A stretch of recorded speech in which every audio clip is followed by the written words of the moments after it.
जय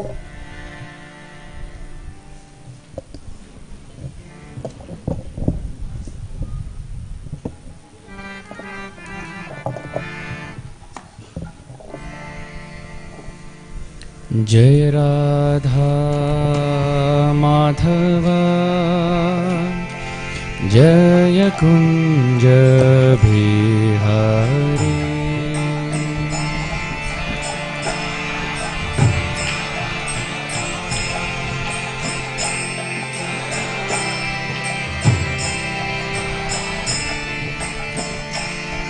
जय राधा माधव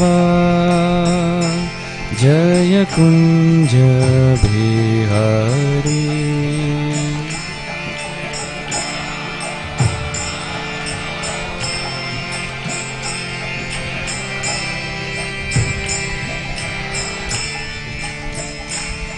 जय राधा माधव कुंज बिहारी।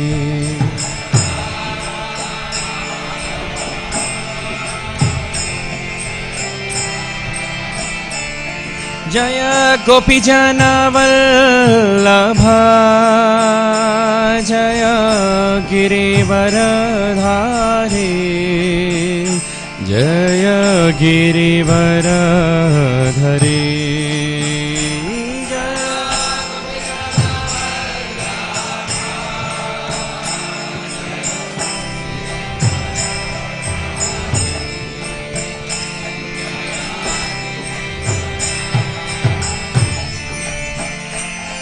जय गोपीजन वल्लभ जय गिरिवरधारी।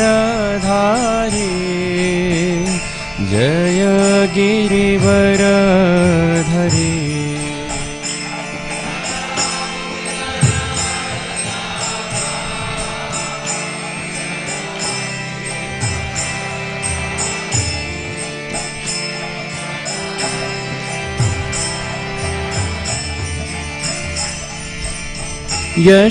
यशोदानंदन व्रज जनरंजना।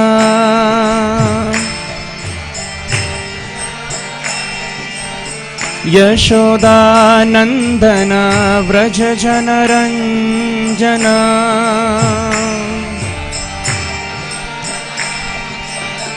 यशोदानंदन व्रज जनरंजना।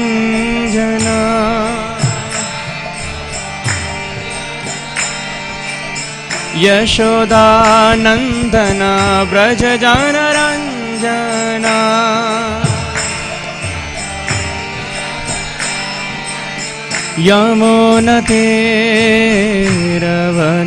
यमुनतीरवनचारी।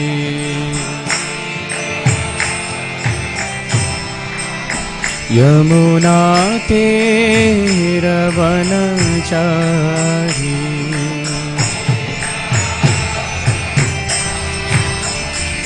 जय राधा माधव कुंज बिहारी।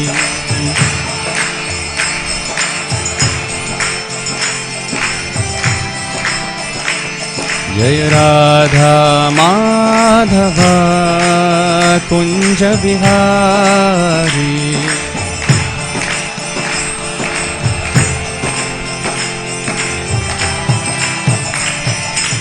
हरे कृष्ण कृष्ण कृष्ण हरे हरे।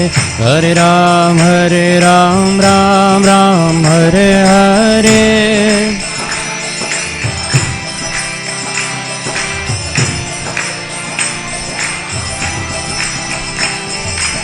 हरे कृष्ण कृष्ण कृष्ण हरे हरे। हरे राम राम राम हरे हरे।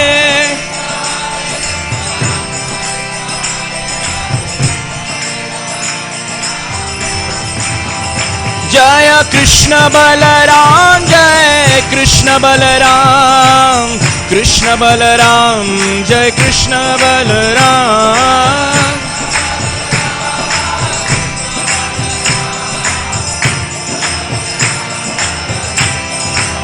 ओ जय कृष्ण बलराम जय कृष्ण बलराम, कृष्ण बलराम, जय कृष्ण बलराम।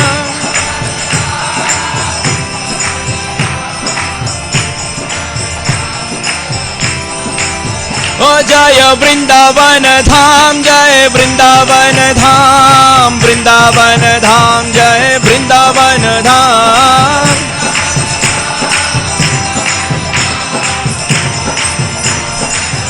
जय जय प्रभुपाद, प्रभुपाद, प्रभुपाद, जय प्रभुपाद।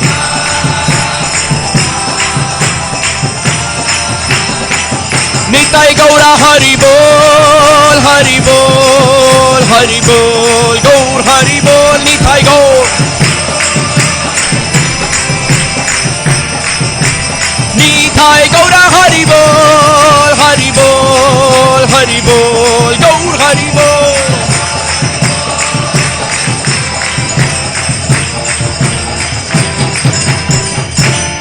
गौर प्रेमानंदे हरि हरि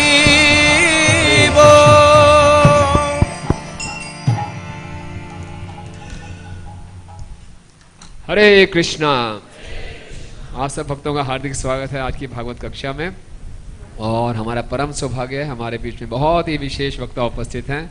इस अमरेंद्र प्रभु, हरि हरि बोल। प्रभु जी पहली बार पंजाईबाग मंदिर में आए हैं और आप सबने निश्चित रूप से अमरेंद्र प्रभु को यूट्यूब में जरूर देखा होगा। बहुत प्रसिद्ध हैं विश्व भर में। इनका संक्षिप्त परिचय देना चाहेंगे। प्रभु जी ने दीक्षा ग्रहण किया हिज होलीनेस राधा गोविंद स्वामी महाराज जी से, और इनकी बहुत तीव्र इच्छा है कि जैसे राधा गोविंद महाराज जी पूरे विश्व में भागवत कथा करते हैं, सुंदर प्रवचन करते हैं, तो इनकी भी इच्छा है कि पूरे विश्व में ये जो शास्त्रों के संदेश को खूब अच्छे ढंग से फैलाएं। और इसके लिए पूरे विश्व में भ्रमण करते हैं। बहुत सी विश्वविद्यालयों में, टेम्पल कॉन्ग्रेगेशंस में, विशेषकर यूट्यूब और व्हाट्सएप पे प्रभु जी बहुत सक्रिय हैं।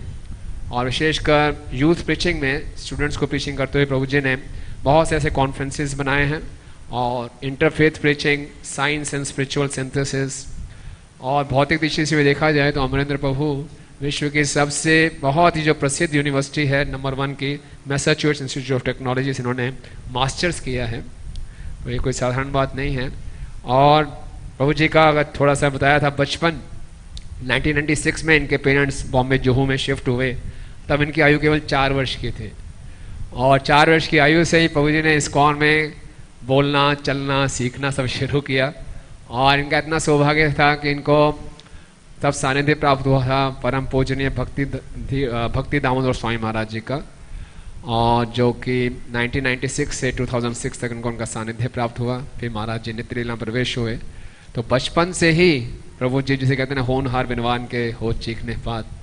और जब ये 5 वर्ष के थे तो इनको बुक डिस्ट्रीब्यूशन में प्रथम पुरस्कार मिला था, फर्स्ट प्राइज मिला था परम पूज्य गोपाल महाराज से। तो इसके बाद इन्होंने 2016 में दीक्षा ली परम पूज्य राधा गोविंद महाराज जी से। फिर 2018 में सेकेंड इनिशिएशन। जब ये 19 साल के थे इन्होंने मायापुर से भक्ति शास्त्री कोर्स किया। तो आज हमारे बीच में उपस्थित हैं। आप में से बहुत लोगों ने प्रभु जी के यूट्यूब में, व्हाट्सएप पे लेक्चर सुने होंगे। मैंने पर्सनली इनके काफ़ी लेक्चर सुने, बहुत इंस्पायर था। मुझे बहुत खुशी हुई जब मालूम चला कल की प्रभु जी आ रहे हैं हमारे बीच में। तो ऐसा सौभाग्य बहुत कम हमें प्राप्त होता है। और साथ ही साथ हम धन्यवाद देना चाहेंगे इस केशव कृष्ण प्रभु का, जो गाजियाबाद से प्रभु जी को लेके आए। प्रभु जी बहुत विशेष विभूति हैं। हर एकादशी में गोवर्धन की परिक्रमा करते हैं और काउंटलेस परिक्रमा कर चुके हैं। फिर भी सैकड़ों में लगभग 200 से 300 परिक्रमा कर चुके हैं। तो इनका भी हम हार्दिक स्वागत करते हैं। और साथ में सभी भक्तों का जो दिल्ली एनसीआर मंदिरों से आए हैं, इस्कॉन द्वारका से, इस्कॉन गुड़गांव से, इस्कॉन ईस्ट ऑफ कैलाश से, सभी भक्तों का हम स्वागत करें हरे कृष्ण महामंत्र बोल के। हरे कृष्णा कृष्णा कृष्णा हरे हरे, हरे राम राम राम। तो अमरेंद्र प्रभु बहुत एक विशेष विषय पे आज चर्चा करने वाले हैं, the glorious goal of the Gaudiyas, है ना। गौड़िया वैष्णवों का जो प्रयोजन क्या है विशेष, तो इस पे पूरे ध्यान से इनका संग का लाभ उठाइए और अपने फोन्स को स्विच ऑफ या साइलेंट मोड पे कर दीजिए। हरे कृष्णा।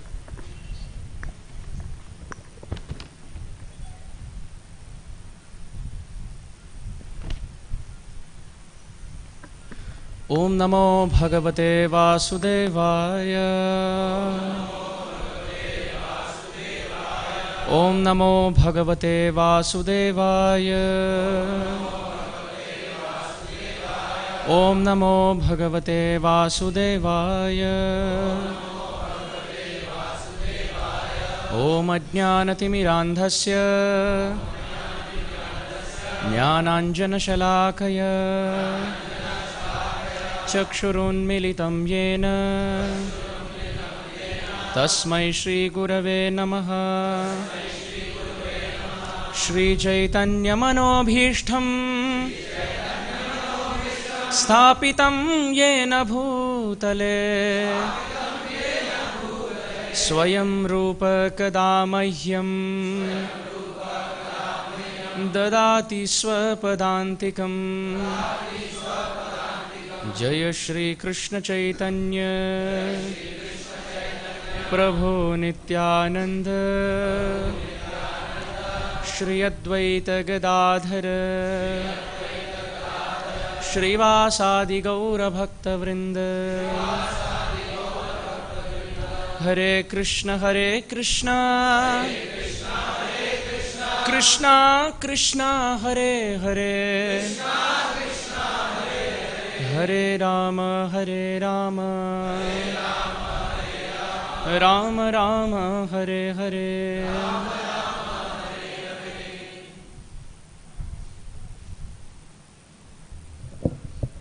हरे कृष्ण। तो मेरा परम सौभाग्य है कि पंजाबी बाग इस बहुत सुंदर श्री श्री राधा राधिका रमण मंदिर, श्री श्री कृष्ण बलराम मंदिर, श्री जगन्नाथ, श्री बलदेव, श्री सुभद्रा, श्री सुदर्शन जू मंदिर, श्रील प्रभुपाद जी का उत्कृष्ट मंदिर, इस सुंदर मंदिर में पहले बार आने का अवसर है। आपके राधा राधिका रमण विग्रह तो विश्व प्रसिद्ध है। यूएस के रिचमंड नामक स्थान में एक बार मैं गया था और घर में जब प्रवेश किया तब श्रीमान दिव्य नाम प्रभु वहाँ के। It's not audible. Hare Krishna. अब ठीक है माता? ठीक, सबके लिए ठीक? ठीक। तो मैं यही कह रहा था कि एक बार अमेरिका का एक बहुत सुंदर स्थान है रिचमंड वर्जीनिया, तो वहाँ दिव्य नाम प्रभु के घर गया था और बहुत सुंदर तस्वीर श्री श्री राधा राधिका रमण का, एकदम भव्य, छोटी तस्वीर नहीं, एकदम बड़ी। तो मैं प्रभु जी को पूछने लगा, ये बहुत सुंदर विग्रह है, बहुत बार इनका दर्शन भी हुआ है, विग्रह कहाँ के हैं और क्या नाम है विशेष? तो प्रभु जी कह रहे थे पंजाबी बाग मंदिर का बहुत सुंदर विग्रह है, विश्व प्रख्यात है, कई भक्तों के घर में वास करते हैं राधिका रमण जी। त्रिभंग ललित श्याम सुंदर उनका विग्रह स्वरूप है और व्हाट्सएप और फेसबुक में भी कई भक्त अन्य अन्य प्रांत के भी वो दर्शन रोज लेते हैं और शेयर भी करते हैं। तो मेरा जब मैं पहले बार राधा राधिका रमण का दर्शन किया, शायद फेसबुक पे था, तो मैं सोच रहा था बहुत सुंदर विग्रह हैं, काश वो दिन कब आएगा मेरे जीवन में जब साक्षात प्रत्यक्ष जाकर दर्शन करने का सौभाग्य हो। तो श्रील प्रभुपाद जी और श्रील गोपाल कृष्ण महाराज के असीम अनुकंपा के कारण आज मेरा यहाँ आना हुआ। तो आज की इस कथा में मैं आप सबकी सेवा करने का प्रयास करूँगा। दक्षिण भारतीय हूँ, विशेष करके अंग्रेजी में कथा करता हूँ, हिंदी का मुख्य प्रवक्ता नहीं हूँ। तो यदि बोलने में, सिद्धांत प्रस्तुत करने में, शब्दों के प्रयोग में यदि कोई त्रुटि हो जाए तो साराग्रही भाव से सब वैष्णवगण मुझे क्षमा करें। सर्वप्रथम श्रील प्रभुपाद जी के चरण कमल में आश्रय लेकर मैं यही भीख मांगता हूँ कि श्रील प्रभुपाद जी मुझे निमित्त और माध्यम बनाकर अपने द्वारा प्रस्तुत तत्व सिद्धांत जो अपने प्रिय ग्रंथों के माध्यम से श्रील प्रभुपाद जी वितरण किए हैं, प्रचार किए हैं, वही श्रील प्रभुपाद जी मुझे निमित्त माध्यम बनाकर इस कथा के दौरान आप सबकी सेवा कर पाएँ तत्व प्रस्तुति से। सभी श्रील प्रभुपाद जी के वरिष्ठ शिष्य जो आज इस काल तक इतने दीर्घ आयु के हैं,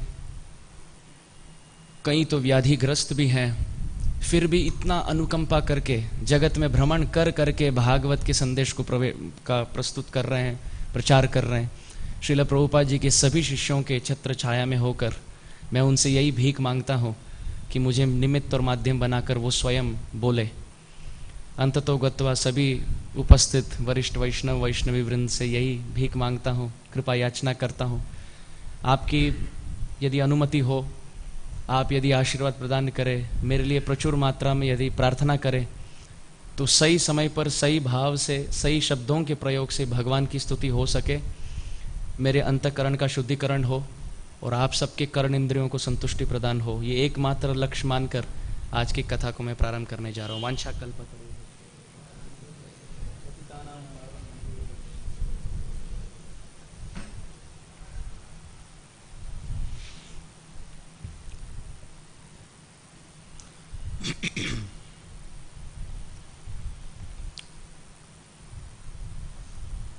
गोपाल तापनी उपनिषद में एक बहुत प्रसिद्ध मंत्र है जिसका श्रील प्रभुपाद जी उल्लेख करते हैं मध्य लीला चैतन्य चरितामृत में। कृष्ण ये शब्द का मूल अर्थ क्या है, शब्दार्थ और भावार्थ श्रील प्रभुपाद जी प्रस्तुत करते हैं और समझाते हैं। मेरे पीछे पीछे कृपया करके दोहराएं। कृषि भूवाचको शब्दो नश्च निवृत्तिवाचकः तयोर ऐक्यं परब्रह्म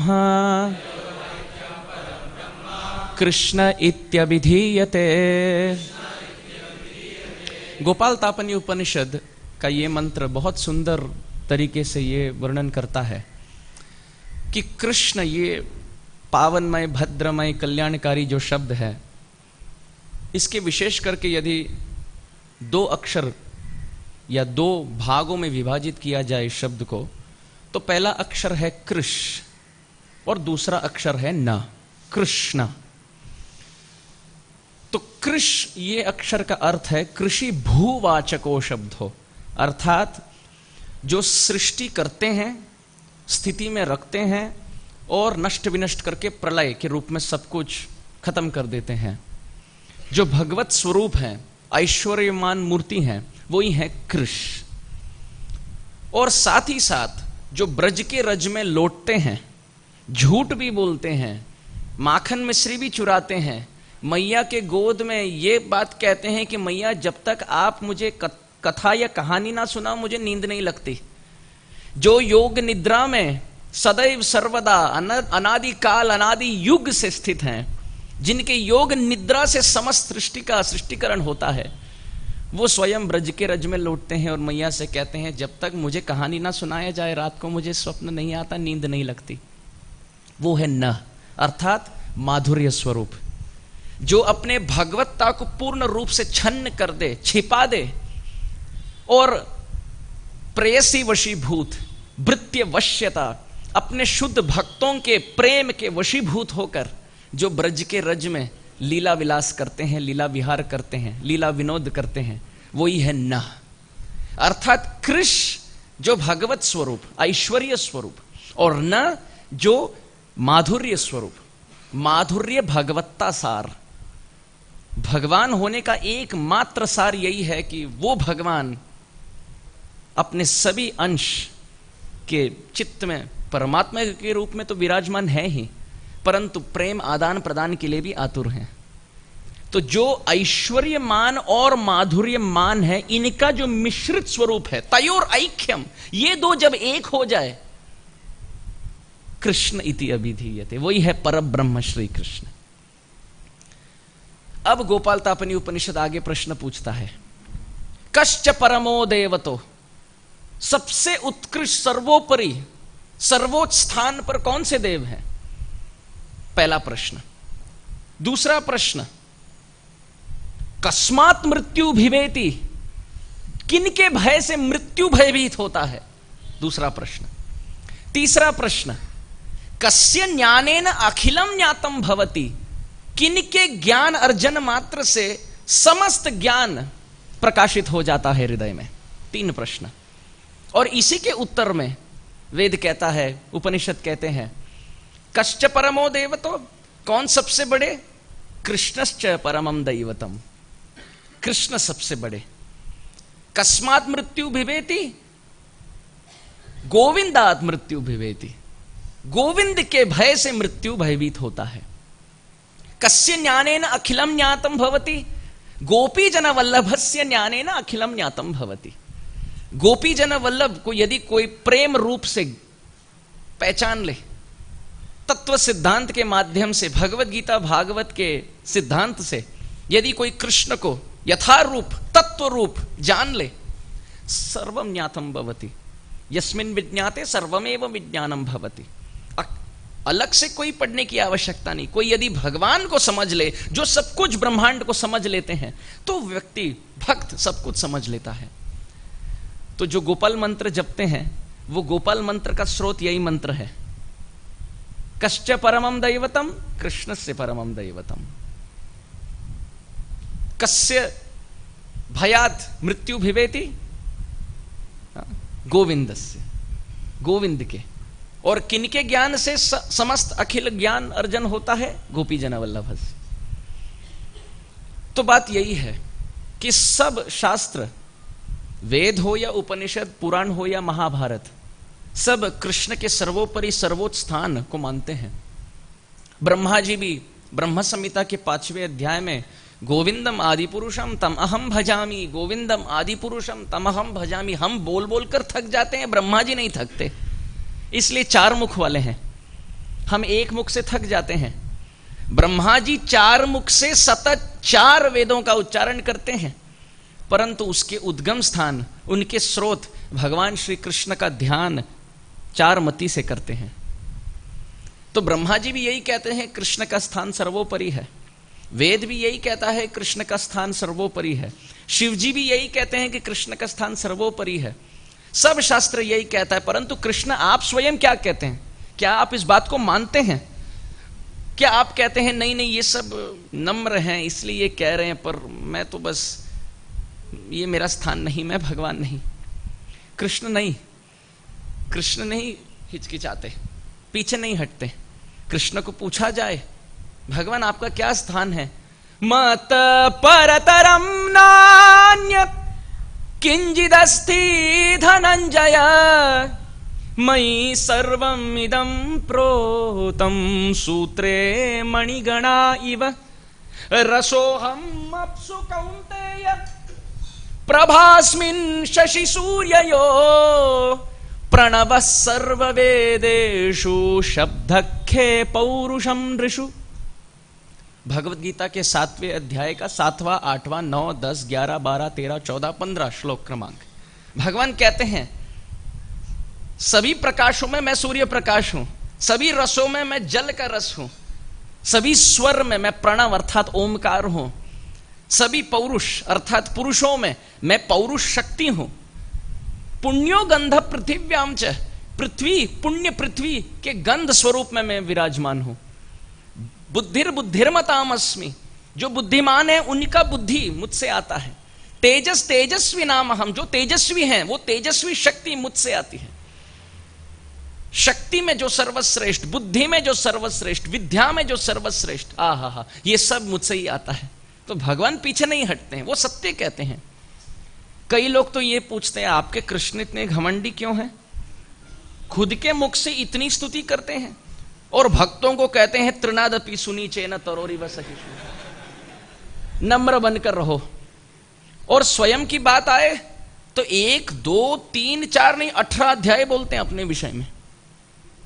तो बात स्पष्ट है। यदि कोई कंपनी में कोई चले जाए और पूछे यहां का मालिक कौन है, सबको जाकर पूछे क्या आप मालिक हो, क्या आप मालिक हो, क्या आप मालिक हो, सब एक कमरे की ओर संकेत करते हैं, बोले वहां है।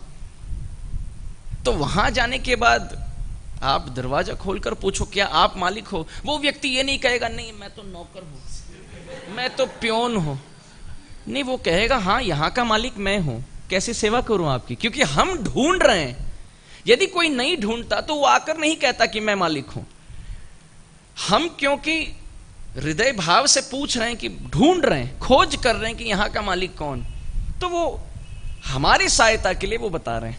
नहीं तो अनंत काल बीत जाता, सबको जाकर पूछे, हर एरिया हर डिपार्टमेंट के मैनेजर को जाकर पूछे क्या आप यहाँ के मालिक हो, क्या आपके यहाँ मालिक हो, और वो कहेंगे मैं नहीं मैं नहीं मैं नहीं।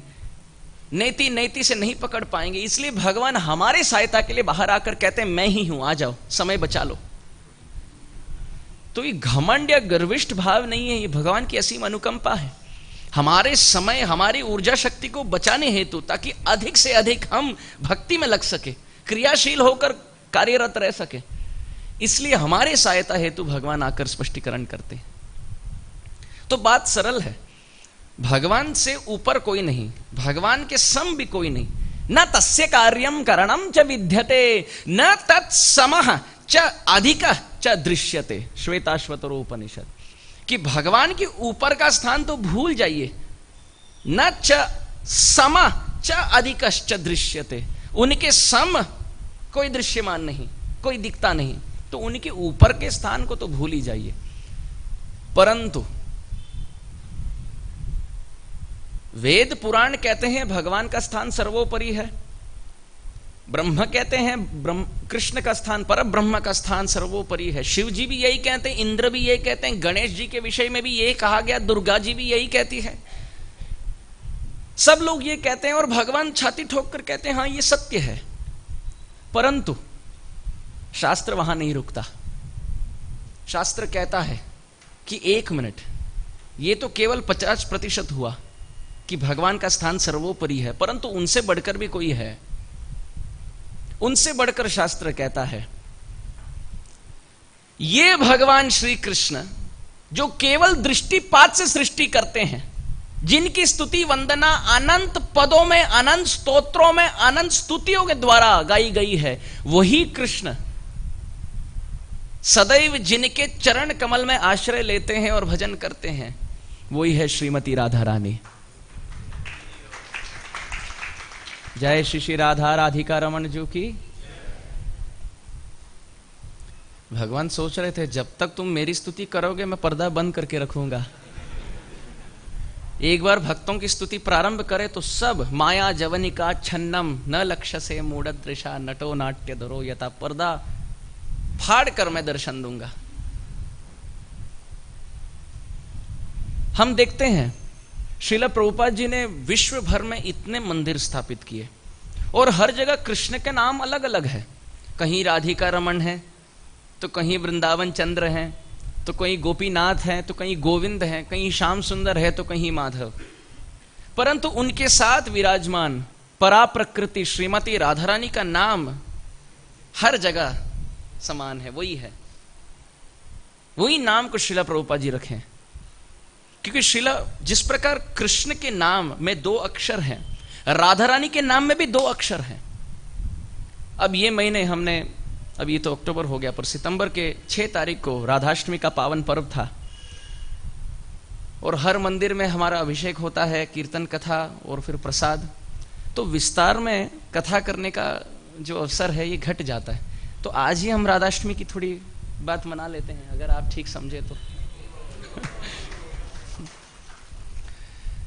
तो शास्त्र कहते हैं ये नाम जो है राधा रानी का, ये इतना गुह्यतम है। ये शब्द राधा नाम का क्या अर्थ है?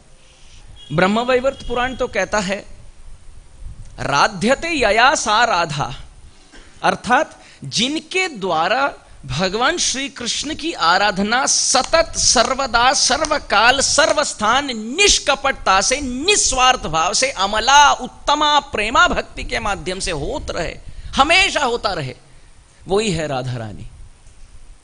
हम सेवा करते हैं, परंतु हम सेवा करके जो फल प्राप्त करना चाहते हैं इसको हेतु बनाकर हम सेवा करते हैं।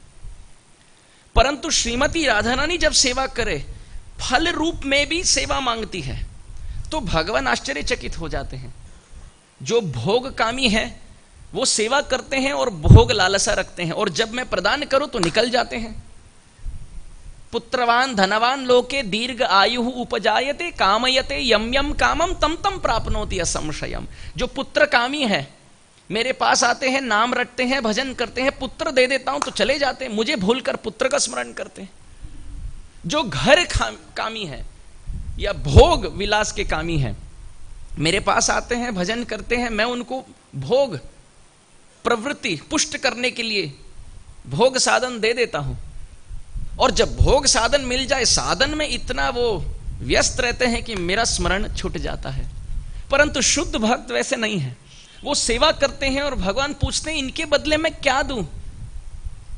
तो भक्त बोलते हैं भगवान आपकी सेवा में ही इतना फल है कि उसके अंत में कौन सा फल बचा। अब आपके और वैष्णवों की सेवा में ही इतना आनंद है कि यदि आप कोई फल देना चाहो तो यही फल देना कि अधिक से अधिक सेवा होता रहे, मैं करते रहूं।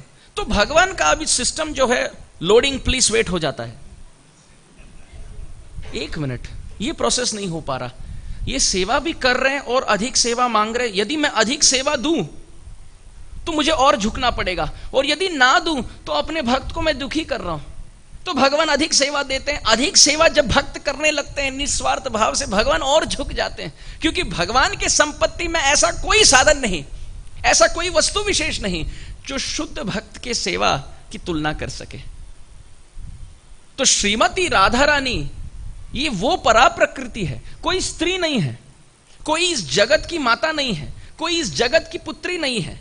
अरे ये प्रकृति परा प्रकृति है, इतना उत्तम तत्व है कि भगवान श्री कृष्ण स्वयं नहीं समझ पाते, इसलिए उस राधा तत्व को समझने के लिए कृष्ण तत्व स्वयं गौर तत्व बन के आते हैं।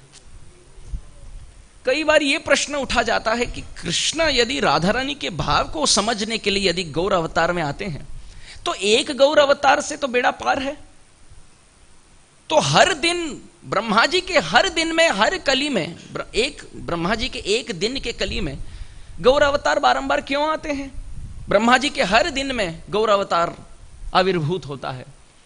तो यदि एक अवतार में यदि कृष्ण समझ लेते तो बारंबार आने की क्या आवश्यकता? अरे क्या करें, भगवान है असीमित, उनकी महिमा है अपरंपार, परंतु श्रीमती राधा रानी की करुणा शक्ति इतनी प्रबल है। भगवान श्रीमती राधा रानी के भाव को ग्रहण करके गौर अवतार में आते हैं। जब तक गौर अवतार करते हैं राधा रानी की तीव्र भक्ति और बढ़ जाती है। अब जो वर्धन हुई हुई भक्ति है, इसका अनुभव करने के लिए लालसा जागृत हो जाती है भगवान के हृदय में, तो उसको चखने के लिए पुनः गौर अवतार होता है। जब गौर अवतार होकर पुनः गोलोक में भगवान प्रवेश करते हैं, राधा रानी के भाव का और पुष्टिकरण हो जाता है, और तीव्र हो जाता है, और प्रबल हो जाता है, और उत्कृष्ट होकर वर्धन हो जाता है। अब उसको चखने के लिए पुनः गौर अवतार होता है। अनंत काल से गौर अवतार हो रहा है, भगवान न समझ पाए हैं, न समझ रहे हैं, न समझेंगे। इतनी उत्कृष्ट महिमा है भक्तों की, विशेष करके ब्रजवासियों की, विशेष करके ब्रज गोपियों की, विशेष करके श्रीमती राधा रानी का स्थान। तो ब्रह्मवैवर्त पुराण कहता है राध्यते यया सा राधा, जिनके द्वारा भगवान की असीम अनंत निस्वार्थ सेवा सतत सर्वदा सर्वकाल सर्व स्थान पर होत रहे और होता रहे हमेशा के लिए, वही है राधा रानी। परंतु ब्रह्मवैवर्त पुराण वहां पंक्ति बंद नहीं करता, और एक पंक्ति है आगे, राध्यते ययासा राधा राधैव आराध्यते मया।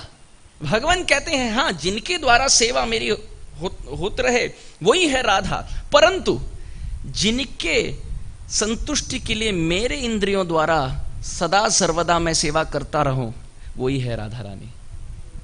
अर्थात जो कृष्ण के संतुष्टि के लिए सदैव सेवा करे और इतना भगवान को वशीभूत करे कि भगवान स्वयं सेवा करते रहे जिनके संतुष्टि के लिए, वही है राधा। तो अर्थात दो अर्थ हैं प्रमुख। कई बार लोग तो ये प्रश्न पूछते हैं कि आप तो राधा कृष्ण की सेवा करते हैं हर मंदिर में, परंतु ये बताएं राधा और कृष्ण के परस्पर विवाह क्यों नहीं हुआ? अब कलिकाल का बद्ध जीव की प्रवृत्ति यह है कि अपने घर में विवाह ठीक हो ना हो, भगवान की विवाह का बहुत चिंता लेकर बैठ जाते हैं। भगवान की 16,108 पठरानियां क्यों हैं? तो प्रश्न ये नहीं है कि उनके क्यों हैं, प्रश्न ये है कि मेरे क्यों नहीं। अरे आपसे एक संभाली नहीं जाती, आप 16,000 की बात कर रहे हैं। एक व्यक्ति आकर मुझे कहने लगा कृष्ण स्वयं भगवान है, इसका मुझे अनुभव हो गया। बोले क्यों? बोले घर में मुझसे एक नहीं संभाली जाती, 16,000 संभाले तो भगवान ही होंगे। बद्ध जीव से तो नहीं संभाला जाता, वो तो भगवान ही होंगे। साक्षात शाश्वत भगवान होंगे। बोला ठीक, जो भी तर्क वितर्क से आप समझ लें, बात तो ठीक है, आप ये बात तक आ गए कि भगवान कृष्ण भगवान है। तो कई बार लोग पूछते हैं कि विवाह क्यों नहीं हुआ इनके परस्पर। कई कारण है तत्व सिद्धांत के हिसाब से, परंतु एक मूलभूत सिद्धांत है कि विवाह दो व्यक्तियों के बीच होता है, एक व्यक्ति के बीच नहीं। जब हम हाथ भी मिलाते हैं, दो व्यक्ति के बीच हाथ मिलाया जाता, अपना हाथ कोई नहीं मिलाता ज्यादा। राधा और कृष्ण में भेद देखो तो विवाह की बात आए, एक ही व्यक्ति है।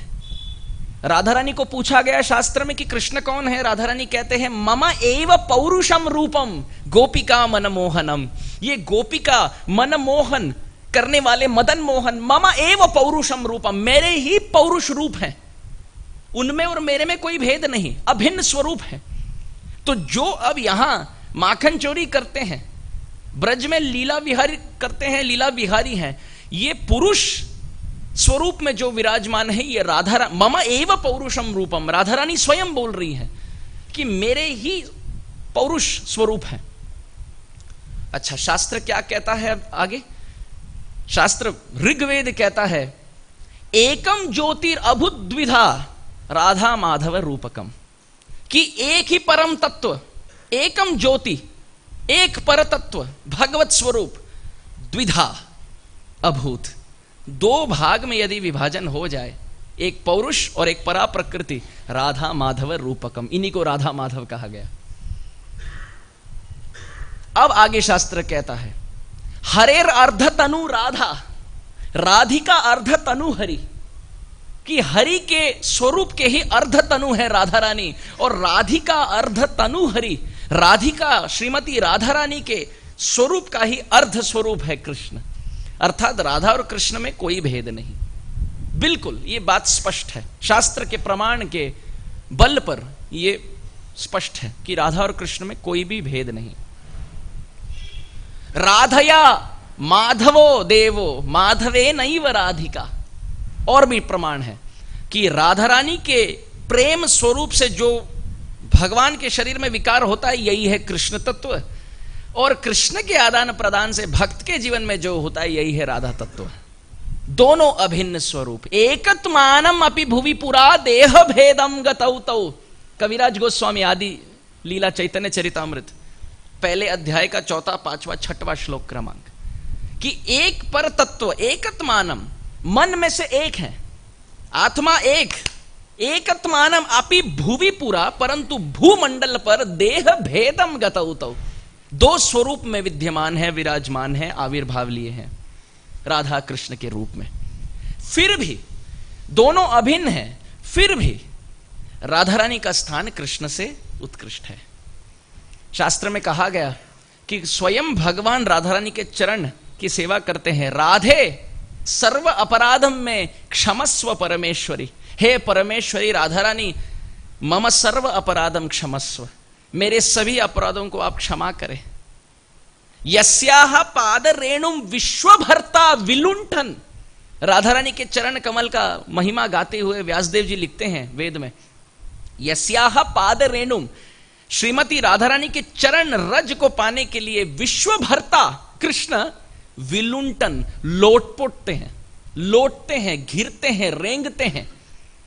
भगवान कृष्ण विश्वभर्ता होकर लौटते हैं ताकि श्रीमती राधा रानी के चरण रज से स्पर्शित हो जाए उनका जीवन। हर आचार्य यही कहते हैं। व्यासदेव जी तो वेदों में, पुराणों में अनंत प्रमाण दिए हैं।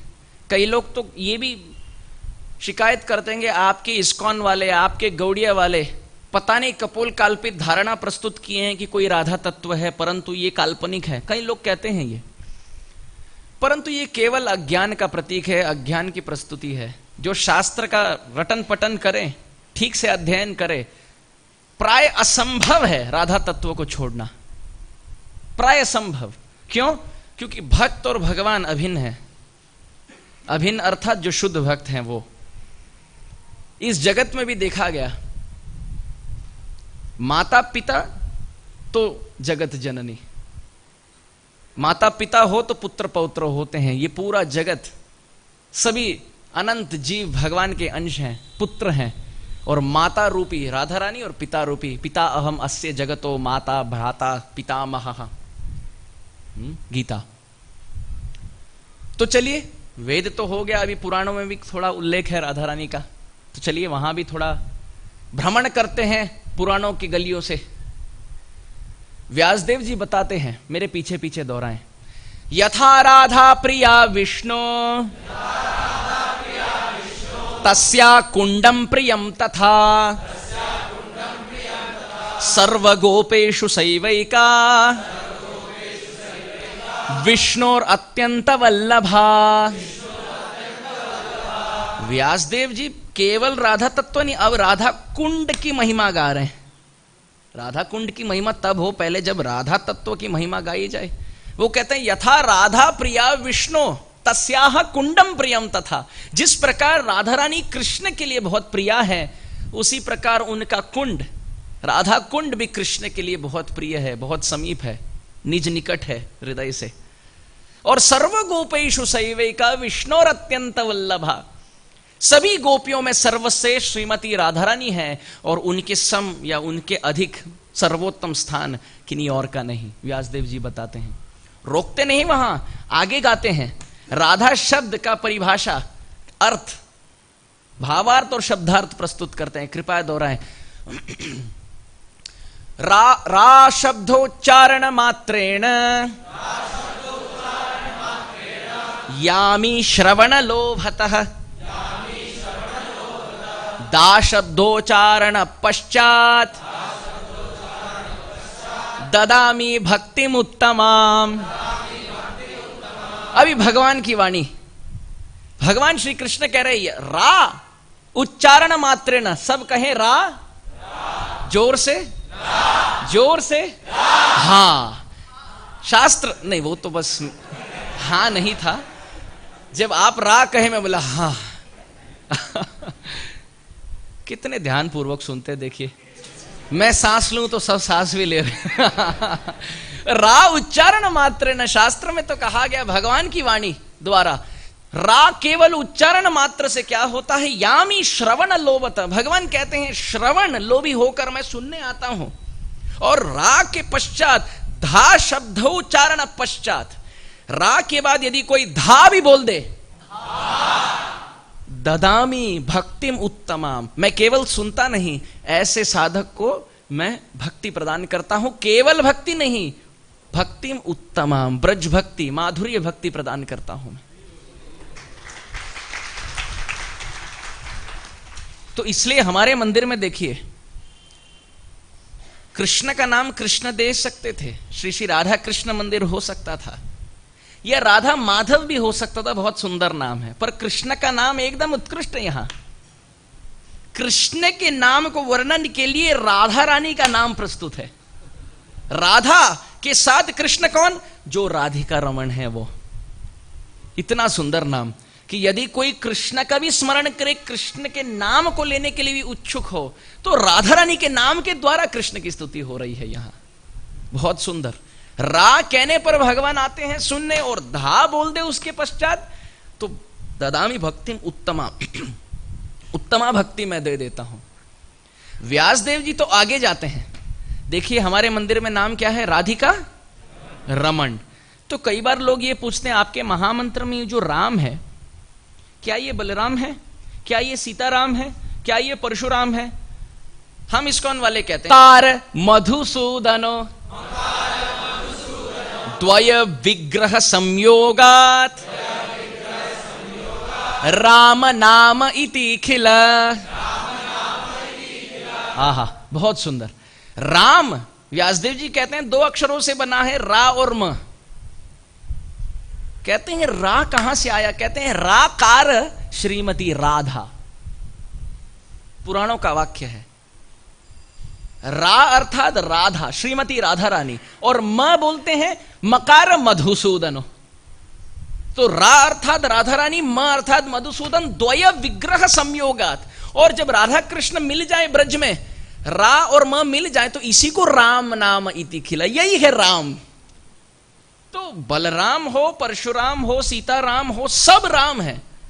परंतु यदि ब्रजवासी के दृष्टिकोण से स्पष्टीकरण हो इस शब्द का, तो राम अर्थात राधिका रमण है, यही सर्वोत्तम स्थान है।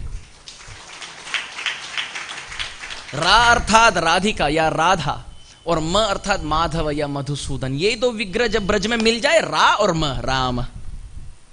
जैसे गौर नाम है, गौर नाम में भी दो अक्षर है, गो और र। गो अर्थात गोविंद, र अर्थात राधिका। जब राधिका और गोविंद मिल जाए एक तनु में कली काल में, तो गोविंद से गो, राधिका से रा बन गए गौरा। एक अंग में तो गौरांगा। बहुत सुंदर। जिस प्रकार स्वरूप अभिन्न है, नाम के अक्षर भी अभिन्न है। भगवान वहां नहीं रुकते, इतना लोभी है भक्त की महिमा गाने के लिए, इतनी उत्कंठा, इतनी आतुरता, इतनी व्याकुलता, इतनी लालसा भगवान के चित्त में कि कृष्ण की वाणी से सुन लीजिए। स्कंद पुराण में भगवान क्या कहते हैं, पीछे पीछे कृपया करके दोहराएं। सत्यम सत्यम पुनः सत्यम,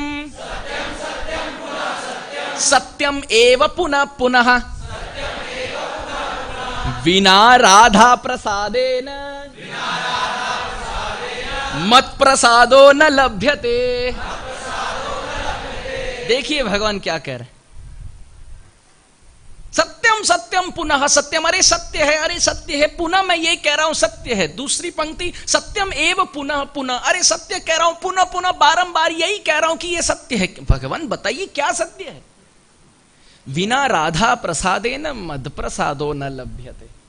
बिना श्रीमती राधा रानी की संतुष्टि, बिना उनके कृपा पाए कोई मेरी कृपा नहीं पा सकता। श्रील प्रभुपाद जी ने एक बार राधाष्टमी की तिथि पर 26 मिनट की कथा बोली, उसमें 25 मिनट कृष्ण की स्तुति हो रही थी। तो सब भक्त सोचने लगे ये राधाष्टमी है कि जन्माष्टमी। प्रभुपाद जी कृष्ण का गुणगान कर रहे हैं, तो ये तो होगा जन्माष्टमी की कथा, परंतु राधाष्टमी की कथा है। 25 मिनट तक प्रभुपाद जी बोले कृष्ण की महिमा, और 26वें मिनट पर कहे वो कृष्ण जिनकी सेवा करे वो ही राधा रानी। और आज उन्हीं का आविर्भाव दिवस है, आज उन्हीं की आविर्भाव दिवस है। प्रभुपाद जी कहे भी उस कथा में, O Radha Rani please tell your Krishna something about me. Krishna से तोमार, कृष्ण दीते पारो, तुम्हार शकती अच्छे, आमी तो कंगाल, कृष्ण कृष्ण बोली दाई तब पाछे पाछे। हे राधा रानी, कृष्ण हमारे नहीं है, आपके हैं। जिस प्रकार पिता के सामने जाने से व्यक्ति डर जाता है, बच्चा डर जाता है कभी कभी, परंतु माता के माध्यम से काम सुलभ है। इस जगत में भी हम देखते हैं, बच्चा जब तक साफ हो पिता खेलते हैं बच्चे के साथ। बच्चा थोड़ा प्रसाद मलमूत्र त्याग दे तो पिता, स्वयं के पिता क्या बोलते हैं, मां को बुला कर, जरा देखना इनको, देखो थोड़ा बच्चा अभी बस मुझे थोड़ा काम है, आप देख लो।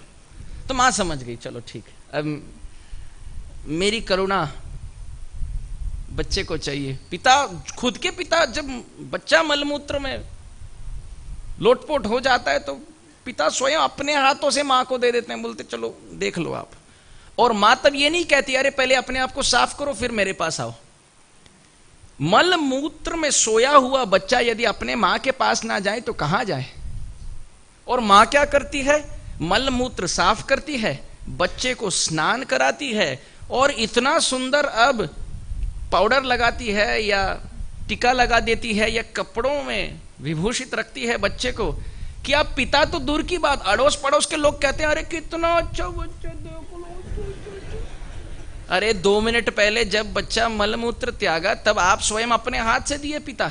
अब पिता तो दूर की बात, मां ने इतना आकृष्ट कर दिया बच्चे को कि अड़ोस पड़ोस के लोग कहने लगे अरे अरे बच्चा आ जाओ। यही बात है, हम भी मल मूत्र में सोए हुए, काम क्रोध लोभ मोह मद मात्सर्य में सोए हुए बच्चे हैं। हमारे पिता स्वयं बोलते हैं अरे नहीं नहीं तुम गंदे हो। अब व्यक्ति यदि मां के पास ना जाए तो कहां जाए। श्रीमती राधा रानी जगत जननी है, धात्री है, देवी कृष्णमयी प्रोक्ता राधिका परदेवता, सर्व लक्ष्मीमयी सर्वा कांता सम्मोहिनी परा। व्यासदेव जी लिखते हैं सभी शक्तियों के स्रोत राधा रानी है। जिस प्रकार बच्चा मां के पास जाता है, मां मल मूत्र से बच्चे को साफ करती है, स्नान कराती है, फिर इतना आकृष्ट कर देती है पाउडर लगाकर कि अब सब बच्चे को लेना चाहते हैं। उसी प्रकार जब राधा रानी के पास कोई चले जाए सरल भाव से, राधा रानी काम क्रोध लोभ मोह मद मात्सर्य नामक मलमूत्र से हमें साफ कर देती है, स्वयं के कृपा नामक जल से स्नान कराती है और फिर सद्गुणों से इतने अच्छे से सुशोभित कर देती है। अब स्वयं के पिता कहते हैं आजा आजा आजा, भगवान कृष्ण स्वयं कहते हैं आजा आजा, भक्त इतना सुंदर हो गया। अब केवल पिता नहीं, अड़ोस पड़ोस के भक्त समाज भी कहते हैं अरे अरे प्रभु जी माता जी आइए आइए। कहां से इतने आकृष्ट हो गए? क्योंकि श्रीमती राधा रानी ने अपने कृपा जल से स्नान कराया। तो भगवान कहते हैं विना राधा प्रसादेन मद प्रसादो न लभ्यते, श्रीमती राधा रानी के कृपा बिना कोई मुझे प्राप्त नहीं कर सकता, बिल्कुल नहीं। अभी आदि पुराण में कृष्ण कहते हैं अर्जुन जी से, कृपया करके वो भी दोहराएं। त्रैलोक्याम पृथ्वी धन्या तत्र वृंदावनापुरी तत्र तु गोपिका पार्थ तत्र राधाभिधामम। भगवान कृष्ण अर्जुन से कहते हैं त्रैलोक्याम पृथ्वी धन्या, उत्कृष्ट निकृष्ट और मध्यम स्थली ब्रह्मांड लोक हैं, ऊपर है नीचे हैं और मध्य स्थल पे हैं। त्रैलोक्य कहते हैं उन्हें। कृष्ण अर्जुन से कहते हैं त्रैलोक्याम पृथ्वी धन्या, ये तीन लोकों में देखा जाए तो पृथ्वी धन्य है। और पृथ्वी पर तत्र वृंदावनापुरी, पृथ्वी में वृंदावन धाम सर्वोत्तम है। अब वृंदावन धाम में तत्र तू गोपिका पार्थ, गोपी जन सर्वश्रेष्ठ हैं। तत्र राधा अभिधामम, उनमें श्रीमती राधा रानी का स्थान सर्वोत्तम है। यह आदि पुराण की बात है, आदि पुराण की बात है। लोग कहते हैं अरे अरे ये तो बात ठीक है, पर आप तो भागवत को मानते हो सर्वोत्तम, ग्रंथराज कौन है? श्रीमद् भागवत है। तो आप कहते हैं आदि पुराण, नारद पुराण, स्कंद पुराण, पद्म पुराण, परंतु व्यासदेव ये सब लिखकर प्रसन्न नहीं हुए। किसमें संतुष्टि हुई? भागवत से। तो कई लोग तो ये कहते हैं आप गौड़ीय वैष्णव तो भागवत को मानते हैं, तो इतना यदि राधा तत्व का प्रबल स्थान है, उत्कृष्ट स्थान है, सर्वोपरि स्थान है, तो भागवत में वर्णन क्यों नहीं है? कई बार कथाओं में यह भी वर्णन किया गया कि क्यों किन कारणवश भागवत में राधा रानी का उल्लेख नहीं है। सुखदेव गोस्वामी कैसे बोल नहीं पाए, क्योंकि वाव विभोर होकर 6 महीने समाधि लग जाती और 7 दिन में परीक्षित महाराज को तक्षक काट लेता, तो इसलिए तपस्या करके राधा शब्द को नहीं प्रयोग किए। परंतु भक्ति सिद्धांत सरस्वती ठाकुर बहुत सुंदर उदाहरण देते हैं। हम सब जब वृंदावन जाते हैं तो बंदर को देखकर क्या क्या छिपाना पड़ता है बताइए? चश्मा, फिर प्रसाद, फिर हाँ जी माला, मोबाइल, पर्स। देखिए जो भी मूल्यवान चीज है जिसको खोने में आपको डर है, भय है, चश्मा खो जाए दिखेगा नहीं, अगर वॉलेट खो जाए तो पैसा है नहीं, मोबाइल खो जाए तो हम वार्ता नहीं कर सकते। जो भी मूल्यवान वस्तु है, बंदर को देखकर मूल्यवान वस्तु को छिपाने में ही बुद्धिमता है।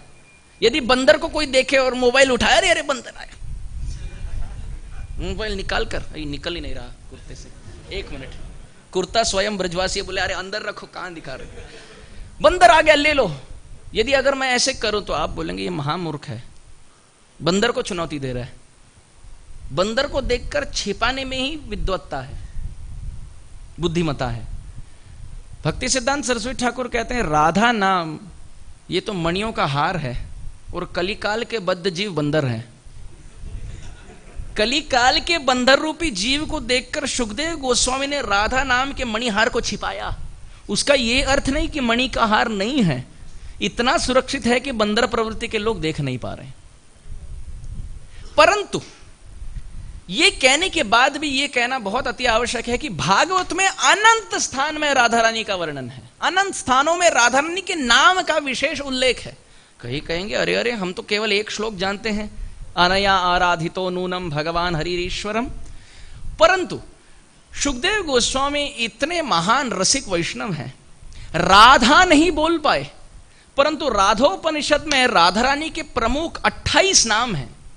जैसे श्री ये राधा रानी का नाम है, गोपी ये राधा रानी का नाम है, रमा ये राधा रानी का नाम है, सत्या ये राधा रानी का नाम है, रुक्मिणी ये भी राधा रानी का एक नाम है, सत्यभामा ये भी राधा रानी का एक नाम है, श्यामा ये राधा रानी का नाम है, किशोरी ये राधा रानी का नाम है, गोपिका ये राधा रानी का नाम है, कुमारिका ये राधा रानी का नाम है। तो देखिए राधा ये शब्द का प्रयोग 2 ही बार हुआ है, परंतु पर्यायवाची समानार्थी शब्दों से भागवत को सुशोभित किया गया सुखदेव गोस्वामी ने। हर श्लोक के पहले श्री शुक उवाचा। अच्छा तो ये शुक किनके हैं? लक्ष्मी जी के तो नहीं है। यदि लक्ष्मी जी का तोता होता तो केवल नारायण नारायण गाता। दशम स्कंद के ब्रजलीलाओं का वर्णन करने के लिए ये श्री लक्ष्मी तो नहीं है। कई कहे कि अरे रुक्मिणी जी का नाम भी श्री है। हां जी, रुक्मिणी जी का नाम भी श्री है। यदि रुक्मिणी जी का तोता होता तो केवल द्वारिका लीला का वर्णन करता, परंतु परम श्री परा प्रकृति तो राधा रानी है। राधा रानी के तोते ही वृंदावन, मथुरा और द्वारका का वर्णन कर सकते हैं। कई स्थान है, जैसे दूसरे स्कंद के 4 अध्याय का 14वां श्लोक, दूसरे स्कंद में सुखदेव गोस्वामी रोक नहीं पा रहे। दशम स्कंद तो दूर की बात, 2, 4, 14 में कहते हैं राधसा, वाणी फिसल गई।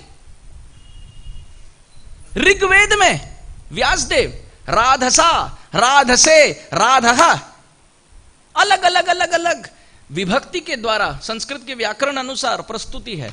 सुखदेव गोस्वामी भागवत के 2, 4, 14 में राधसा, वाणी फिसल गई।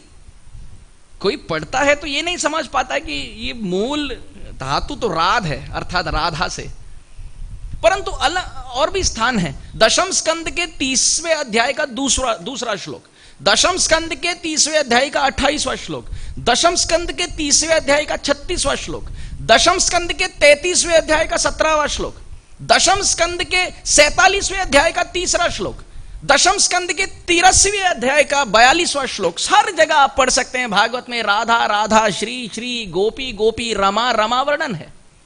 जैसे जब भगवान रास थली से अंतर्ध्यान हो गए, ब्रज गोपियां इतना भाव विभोर हो गई, विरह अग्नि में जल रही थी कि स्वयं अपने आप को कृष्ण मानकर कृष्ण की लीलाओं का प्रदर्शन हो रहा था।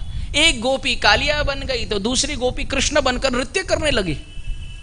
एक गोपी आघासुर बनकर मुंह खोलकर बैठ गई तो दूसरे गोपी कृष्ण समझकर अंदर जाने लगे। तीसरी गोपी पूतना का रूप धारण किए और चौथा गोपी कृष्ण का रूप धारण कर लिए। और तब सुखदेव गोस्वामी कहते हैं गोपियों ने रमापति के लीलाओं का प्रदर्शन किया।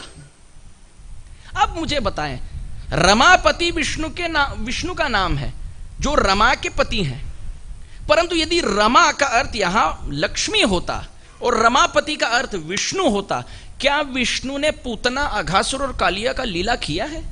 नहीं किया है। कौन किए हैं? कृष्ण किए हैं।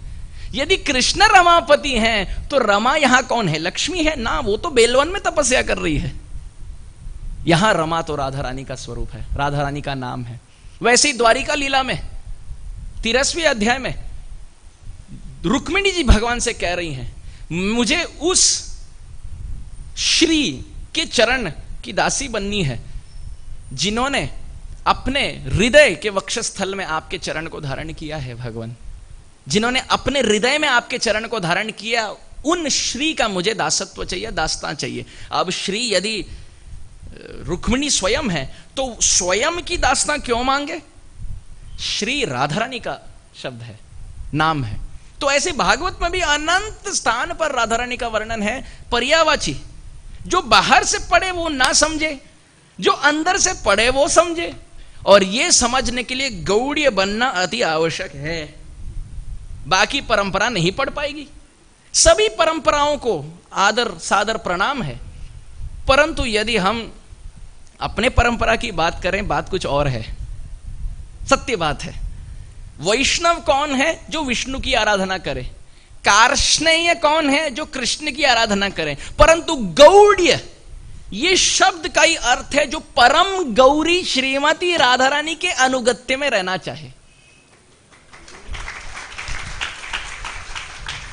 हमारे परम आराध्यतम श्रील प्रभुपाद भक्ति सिद्धांत सरस्वती ठाकुर जब राधा कुंड के तट पर परिक्रमा कर रहे थे अपने शिष्यों के साथ, प्रसिद्ध घटना है।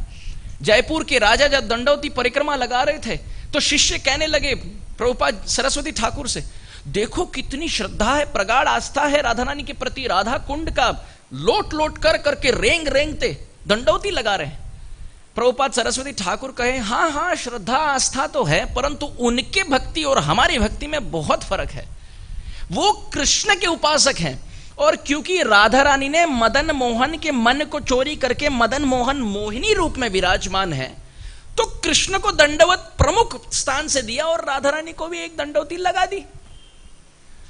प्रभुपाद सरस्वती ठाकुर कहने लगे, एकदम विपरीत हमारा भाव है, हमारे आराध्यतमा तो श्रीमती राधा रानी है, और क्योंकि बंसी बजाकर श्याम सुंदर ने उनके मन को मोहित किया, तो इसलिए उनके हाथ में भी एक फूल हम दे देते हैं। हमारा लक्ष्य तो राधा रानी का चरण है, और क्योंकि कृष्ण की सेवा करने से हमारी राधा रानी प्रसन्न हो जाती है, इसलिए हम करते हैं। देखिए, कृष्ण का नाम भी राधिका रमण है, क्या सुंदर स्थान है ये, इतना सुंदर भाव। कृष्ण आपका यदि नाम का वर्णन भी करना चाहो, पहले राधिका का वर्णन होगा, फिर रमण का। बहुत सुंदर, बहुत बहुत सुंदर। हमारे गौड़ी आचार्यों में प्रमुख षड गोस्वामी हैं, और 6 गोस्वामियों ने अपने अपने कृत रचनाओं में राधा रानी की स्तुति गाई।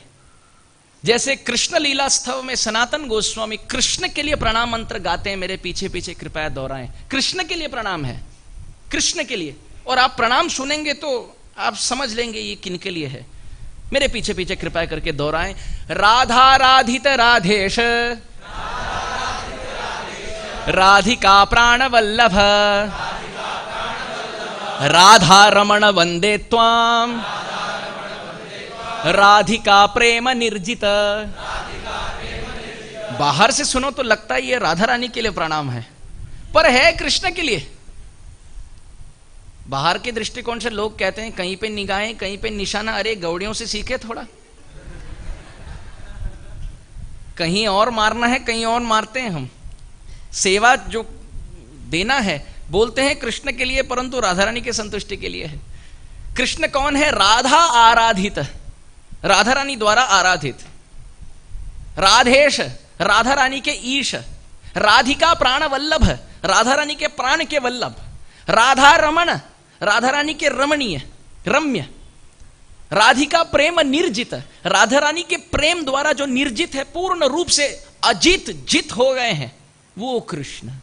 तो वर्णन है राधा रानी का, परंतु स्तुति है कृष्ण की।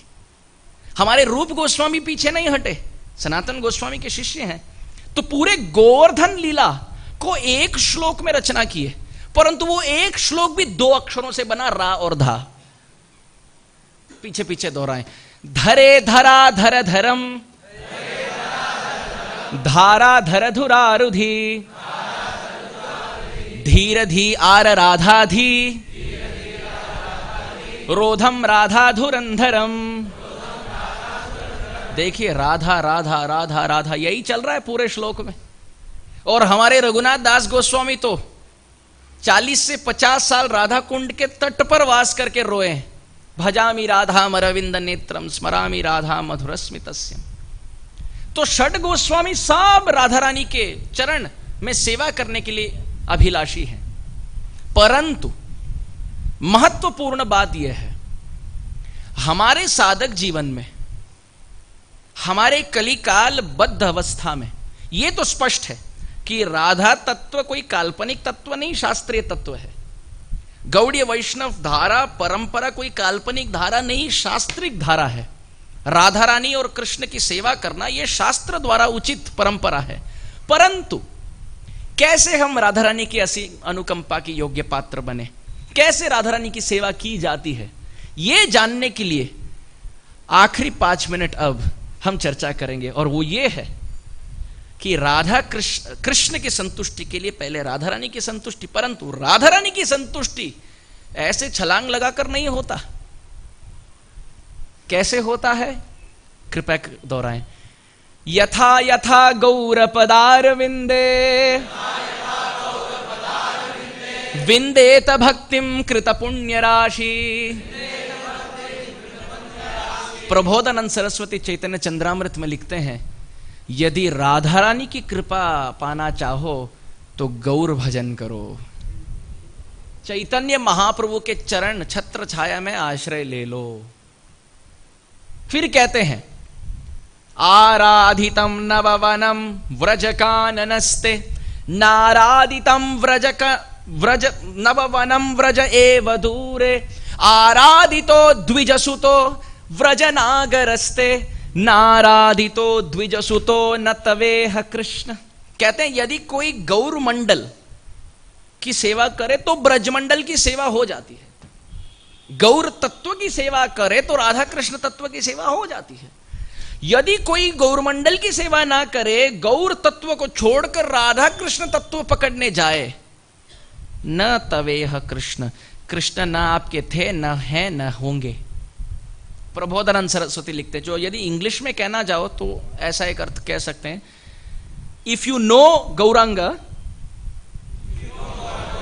You know Radha Krishna. KNOW है नो, परंतु दूसरे पंक्ति में if you know Gaurang then no Radha Krishna. अगर KNOW अगर गौर को जान ले तो राधा कृष्ण को जान सकते हैं, और यदि गौर को ना जानने चाहे, जानने की इच्छा ना हो, तो फिर राधा कृष्ण को नहीं जान पाएंगे। तो अर्थात यदि गौर सेवा हो जाए तो राधा कृष्ण सेवा हो सकती है। परंतु गौर सेवा में भी एक छोटी सी बात है। अब क्या बात है प्रभु जी? पहले तो आप कहते हैं कृष्ण सबसे बड़े हैं, फिर आप कहते हैं राधा रानी सबसे बड़ी है, फिर कहते हैं राधा रानी की सेवा से भगवान प्रसन्न हो जाते हैं, फिर आप कहते हैं कथा के अंत में राधा रानी की सेवा करना प्राय असंभव है, इसलिए गौर की सेवा करें। जब वो हम समझ पाए मति से, तब आप कहते हैं इसमें भी एक गतिरोधक स्थान है।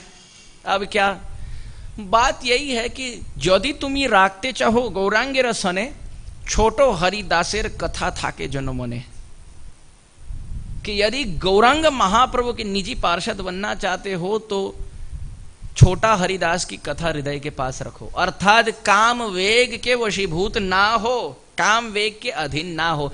आप बोले प्रभु जी आप क्या बोल रहे हैं? कली काल में हम भजन करने का प्रयास कर रहे हैं, पूर्ण रूप से काम वेग से हम हार गए हैं, और अब आप कहते हैं कि यदि आप हार गए हो तो गौर के चरण पकड़कर फायदा नहीं। ठीक है, और एक बात है, गौर जो काम रूपी वेग से अधीन हो, गौर महाप्रभु उनको शरण नहीं देते, क्योंकि कपट आ जाता है हृदय में। तो ऐसे लोगों के लिए कौन है? भज नीताय नीताय नीताय भजो भाई, नीताय नीताय नीताय नीताय नीताय भजो भाई,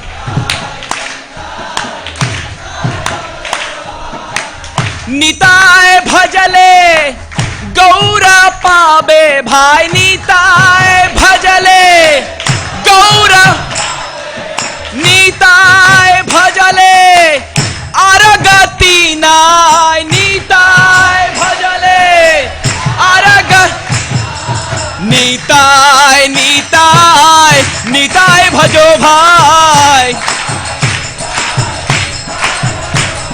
नीताय नीताय नीताय नीताय बिने गति नाय, नीताय नीताय नीताय, ओ नीताय नीताय नीताय नीताय बिने गति नाय, नीताय नीताय नीताय नीताय नीताय भजो भाई, नीताय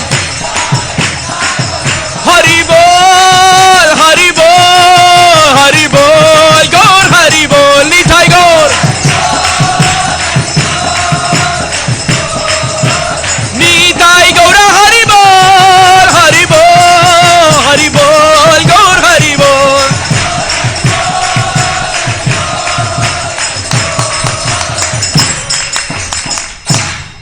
तो कृष्ण के सेवा के लिए राधा रानी के चरण की सेवा, राधा रानी के चरण की सेवा के लिए गौर चरण सेवा, गौर चरण सेवा के लिए निताय चरण सेवा। निताय चरण सत्य ताहार सेवक नित्य, निताय पद सदा करो आश, नरोत्तम बड़ दुखी निताय मोरे करो सुखी, राखो रंगा चरणेरो पास। नरोत्तम दास ठाकुर कहते हैं निताय के चरण के अतिरिक्त मेरा कोई और आशा है ही नहीं।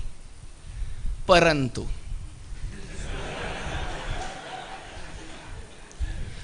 अब ये पद इतना उत्कृष्ट है कि कैसे प्राप्त करें निताई को।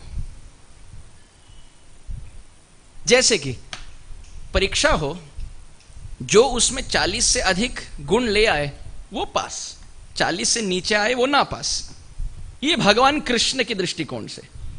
भक्त आए, लिखे, कितना मिला, 50 के लिए लिखे तो 50 मिलेगा, ये यथा माम प्रपद्यन, तुम जितना लिखो मैं उतने गुण दे दूंगा। बोले अब देखो ना कुछ कर दो, मतलब कोई देख नहीं रहा है, बोले मतलब कितना देखिए कुछ हो सकता है। अरे ये तो नहीं होगा, अब कैसे होगा, देखिए हमारे बीच में है कुछ, ठीक है अब गांधी जी का चिपका दीजिए थोड़ा, ठीक है तो देखिए अब कैसे, तब पावती निकालिए, पावती के नीचे रखकर, अब कोई देख ना रहे, कैमरा वैमरा ना हो। जैसे यहाँ रिश्वत चलता है, आध्यात्मिक रिश्वत भी चलता है। कृष्ण के सामने ना चले तो फिर बोलते हैं, अरे कृष्ण बोलते हैं यहाँ तो ऐसे चलेगा, थोड़ा डिस्काउंट चाहिए, चलो आप वो काउंटर चले जाओ, वहाँ गौरांग महाप्रभु बैठे हैं। बोले क्या हुआ? बोले देखिए ना अब 30 का लिखा हूँ, अब 40 बना दीजिए कैसे, तो अब अच्छा वो देखना पड़ेगा अब कैसे है, शरणागति कैसी है, त्रिनादपि सुनिचेन कैसा है, तरोरेपि सहिष्णुना कैसा है, नाम जप कैसा है, वैष्णव सेवा के, ठीक है 30 हो जाए तो अब 40 हो जाएगा।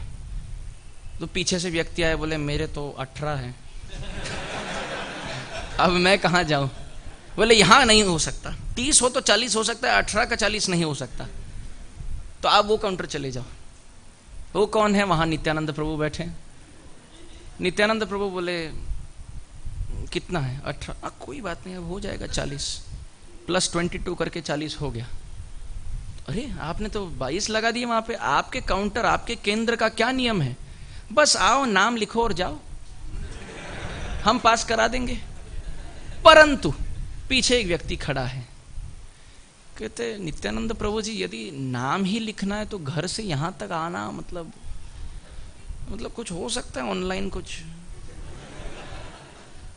केवल घर से नाम भर दो और यहां पास हो जाए, क्योंकि नाम ही भरना है, डिटेल्स ही भरने, तो यहां तक क्यों आना? तो नित्यानंद प्रभु बोलते ऐसा कोई केंद्र नहीं, वहां जाकर बात करो। बोले वहां कौन सा केंद्र है? प्रभुपाद जी बैठे हैं।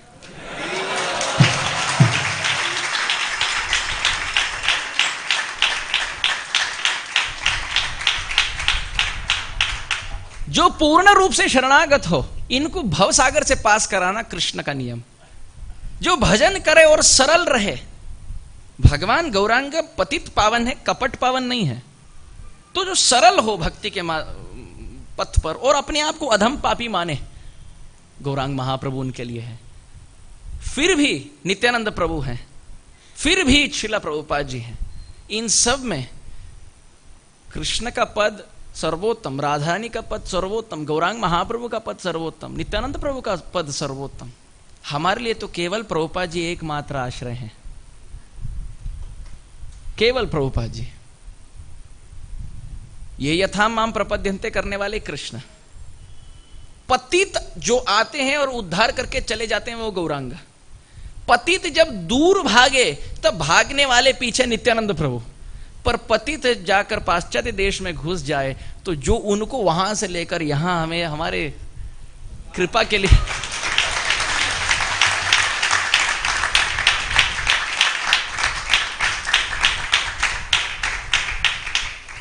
परंतु श्रीला प्रभुपाद जी का दर्शन मैंने तो किया नहीं।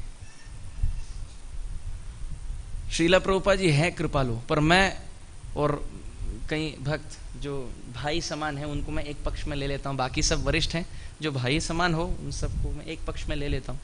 हम सबका जन्म अब हुआ, हम इतने पापी हैं कि श्रीला प्रभुपाद जी का दर्शन नहीं हुआ। तो प्रभुपाद जी हैं परम दयालु, दीन दयालु, पतित पावन, करुणा सिंधु, परंतु उन्होंने उद्धार यदि किया है हमारा तो उनके शिष्यों के माध्यम से किया। तो हमारे लिए सर्वोत्तम पद है राधा रानी का चरण, इसमें कोई संशय नहीं। उसको पाने के लिए है गौर चरण, उसको पाने के लिए है निताई चरण, उसको पाने के लिए है श्रीला प्रभुपाद जी का छत्र छाया।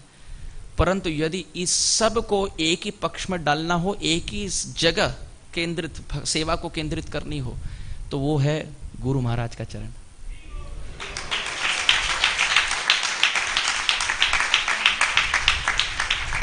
गौड़ीय वैष्णवों के लिए सर्वोत्तम गंतव्य पद है राधा रानी का चरण, इसमें कोई संशय नहीं, परंतु उसको पाने का जो मार्ग है ये गुरु सेवा है। यस्य प्रसादाद भगवत प्रसादो, आगे यस्या प्रसादात न गति कुतोपि। तो यस्य प्रसादात, जिनके प्रसाद से भगवत प्रसाद निश्चित हो, परंतु यस्य अप्रसादात, जो अप्रसाद करे अर्थात संतुष्ट ना रहे, न गति कुतोपि, कोई जाने के लिए गति नहीं है, लगाने के लिए मति नहीं है। तो गुरु सेवा में ही गौर सेवा है, गुरु सेवा में ही राधा कृष्ण सेवा है। हमारे गुरुवर, हमारे शिक्षा गुरु, हमारे दीक्षा गुरु जो श्रीला प्रभुपाद जी के अनुयायी हैं, श्रीला प्रभुपाद जी के पुस्तकों के वितरण करते हैं, पुस्तक के जो सार प्रचार रूपी वितरण करते हैं, मंदिरों में ऐसा सुंदर अवसर देते हैं ताकि हम बैठे और हरि कथा हरि कीर्तन हो सके। ऐसे गुरु गौर और राधा कृष्ण की सेवा करने के लिए आतुरता, अंदर से व्याकुलता, अंदर से उत्कंठा यदि जागृत हो जाए, मानव शरीर सफल है, बेड़ा पार है। भवसागर पार करने के लिए, राधा कृपा पाने के लिए, गौरनिताई कृपा पाने के लिए गुरु कृपा अति आवश्यक है। तो हम सबको केवल पूर्ण रूप से आश्रय लेना चाहिए हमारे गुरु महाराज और श्रीला प्रभुपाद जी के उपदेशों का। यदि वो किए सरल भाव से, निष्कपट भाव से, तो सब कुछ है उसमें।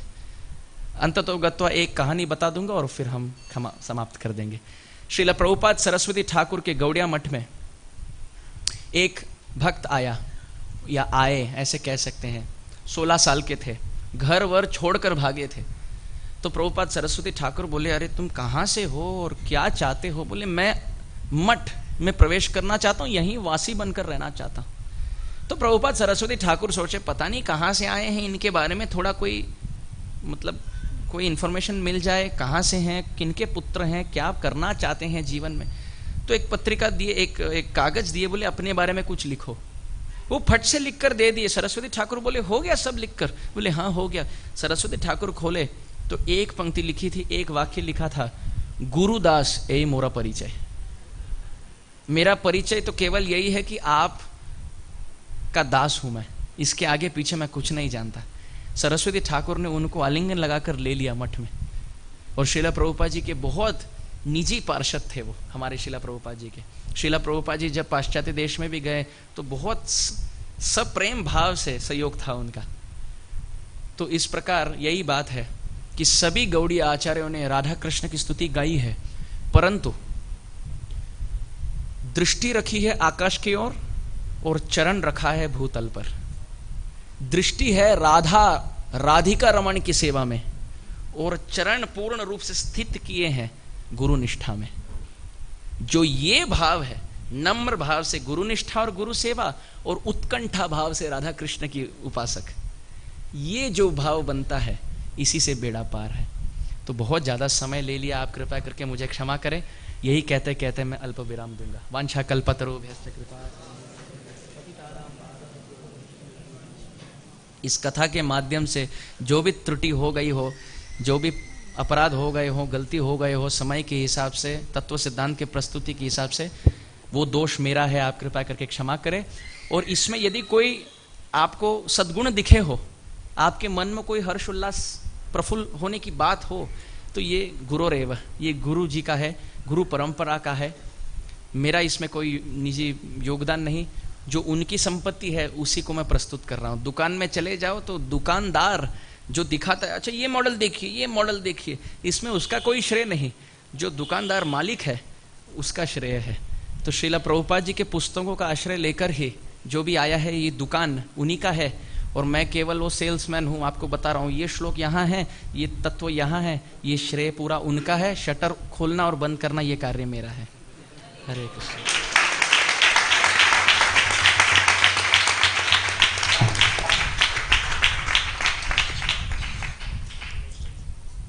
या कोई कुछ प्रश्न हो या कोई त्रुटि हो, आप उसको सुधारना चाहे।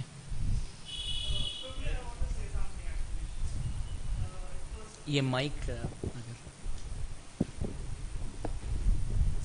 I want to say something that first of all I'm so grateful and happy that you are here today and I listened by sitting in front of you. So I'm so grateful for that. And by the way, I'm feeling so nervous talking to you because I have been listening to you since more than 1.5 years on YouTube on your channel Punyam Krishnam Kathamrutam, right? And I was not at all aware that you are coming today. I had just seen Prabhuji's WhatsApp status last night, and I was so happy, and I literally started jumping that you are coming today. So I just came to today temple, and I'm still feeling so nervous. I don't know why. Thank you so much. To Prabhuji. jump in kirtan is the essence of all advice. And I'm so happy that I'm talking to you today. Like every time you upload any video on YouTube, I always listen, and thank you so much for that. You really inspired me in bhakti. Thank you so much. हरे कृष्ण।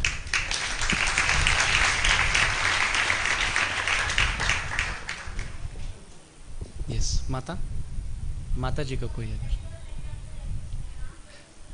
माता, हम लोग mic पास कर रहे हैं ताकि आप आवाज आपको।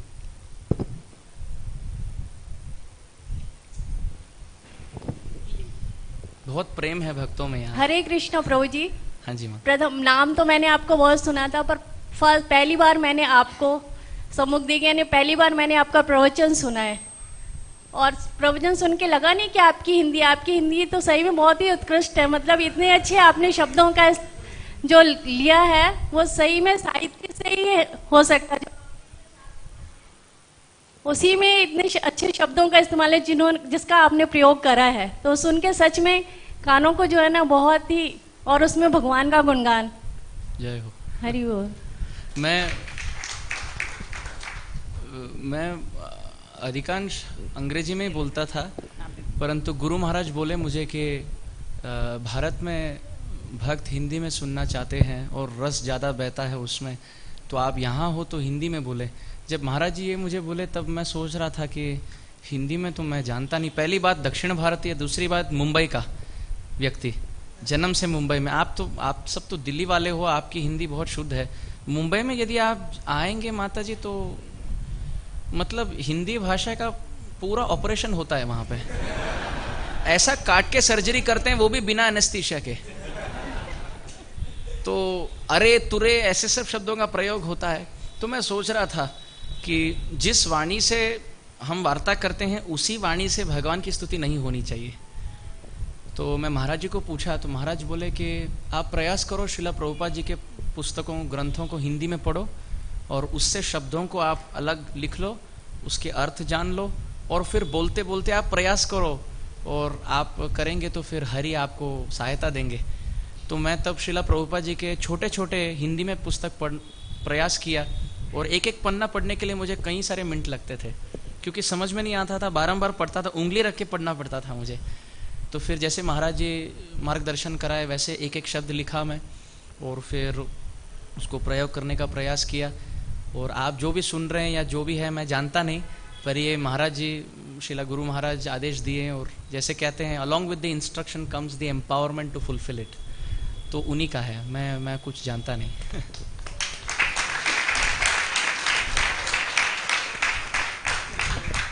हाँ जी, माइक अगर यहाँ प्रभु जी। बरसात को बरसाला भी बोलते हैं, बरसाला तो आप भी राधा जी का बरसाला है। जय हो। जय हो, जय हो। कुछ प्रश्न होगा किन्हीं का? हाँ प्रभु जी हरे कृष्णा। बहुत बहुत अच्छा लगा, बहुत लेक्चर बहुत ही अच्छा था। बस एक बात थोड़ी सी बुद्धि में समझ मतलब नहीं आई कि मतलब जैसे राधा कृष्ण तत्व एक ही हैं, तो फिर कृष्ण को समझने की मतलब क्या जरूरत पड़ती है राधा जी को, जैसे एक ही तत्व हैं। बहुत सुंदर प्रश्न है, बहुत सुंदर। हाँ हाँ, बहुत सुंदर। तो जो नहीं सुन पाए मैं उनके लिए पुनः दोहराता हूँ। प्रश्न ऐसा है कि राधा कृष्ण यदि एक ही तत्व हैं, तो अब कृष्ण को विशेष करके गौर अवतार लेने की क्या आवश्यकता? मतलब राधा प्रेम, राधा रानी तो कृष्ण में समावेश हुई हैं, अंदर ही हैं, तो राधा रानी को समझना तो अंदरूनी बात है, तो इतना कठिनाई क्यों? इसका उत्तर जीव गोस्वामी षड संदर्भों में देते हैं एक बहुत सुंदर उदाहरण के साथ। जीव गोस्वामी कहते हैं जब हम रेचक पूर्वक करके श्वास अंदर बाहर करते हैं तो कितने लोगों को आनंद आता है, किन्हीं को आनंद नहीं आता। बस स्वास्थ्य के लिए करते हैं हम, रेचक किया फिर पूरक किया फिर कुंभक किया, रेचक किया कुंभक किया पूरक किया, यही बस। श्वास अंदर है पर आनंद नहीं है। इसी श्वास को बंसी के छेद में अगर कोई बजाए तो अलग अलग राग जो निकलते हैं, इसको सुनने के लिए लोग पैसा देकर टिकट देकर बैठ जाते हैं। तो श्वास यदि अंदर हो तो आनंद नहीं आता। यही श्वास फूंक कर यदि बाहर बांसुरी के छेद में दिया जाए तो अनंत राग निकल जाते हैं। जीव गोस्वामी कहते हैं उसी प्रकार राधा रानी जब कृष्ण के अंदर हैं तो कृष्ण को उतना आनंद नहीं होता जितना आनंद श्वास रूपी राधा रानी को बंसी रूपी प्रेम छिद्र में बजाया जाए।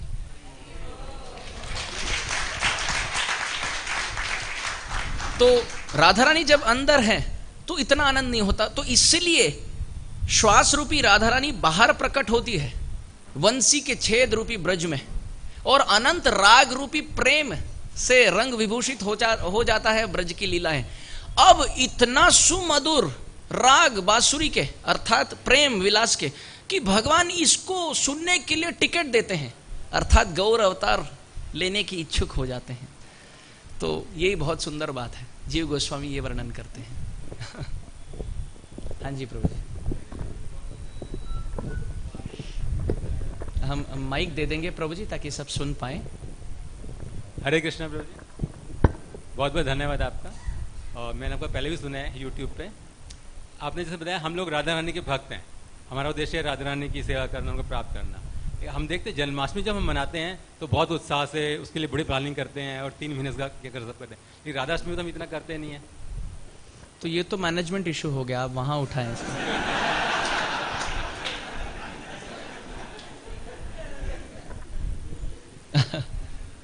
हाँ जी माता जी। हरे कृष्णा प्रभु जी माइक मेरे पास है तो ठीक है, तो आप बोल लें, कोई बात। प्रभु जी 2 साल से मैं आपको यूट्यूब पे सुनती हूँ एंड जैसे सभी बता रहे हैं you are unmatchable, you are मतलब जैसे इस्कॉन के बहुत कृष्णा इज अनमैच्ड।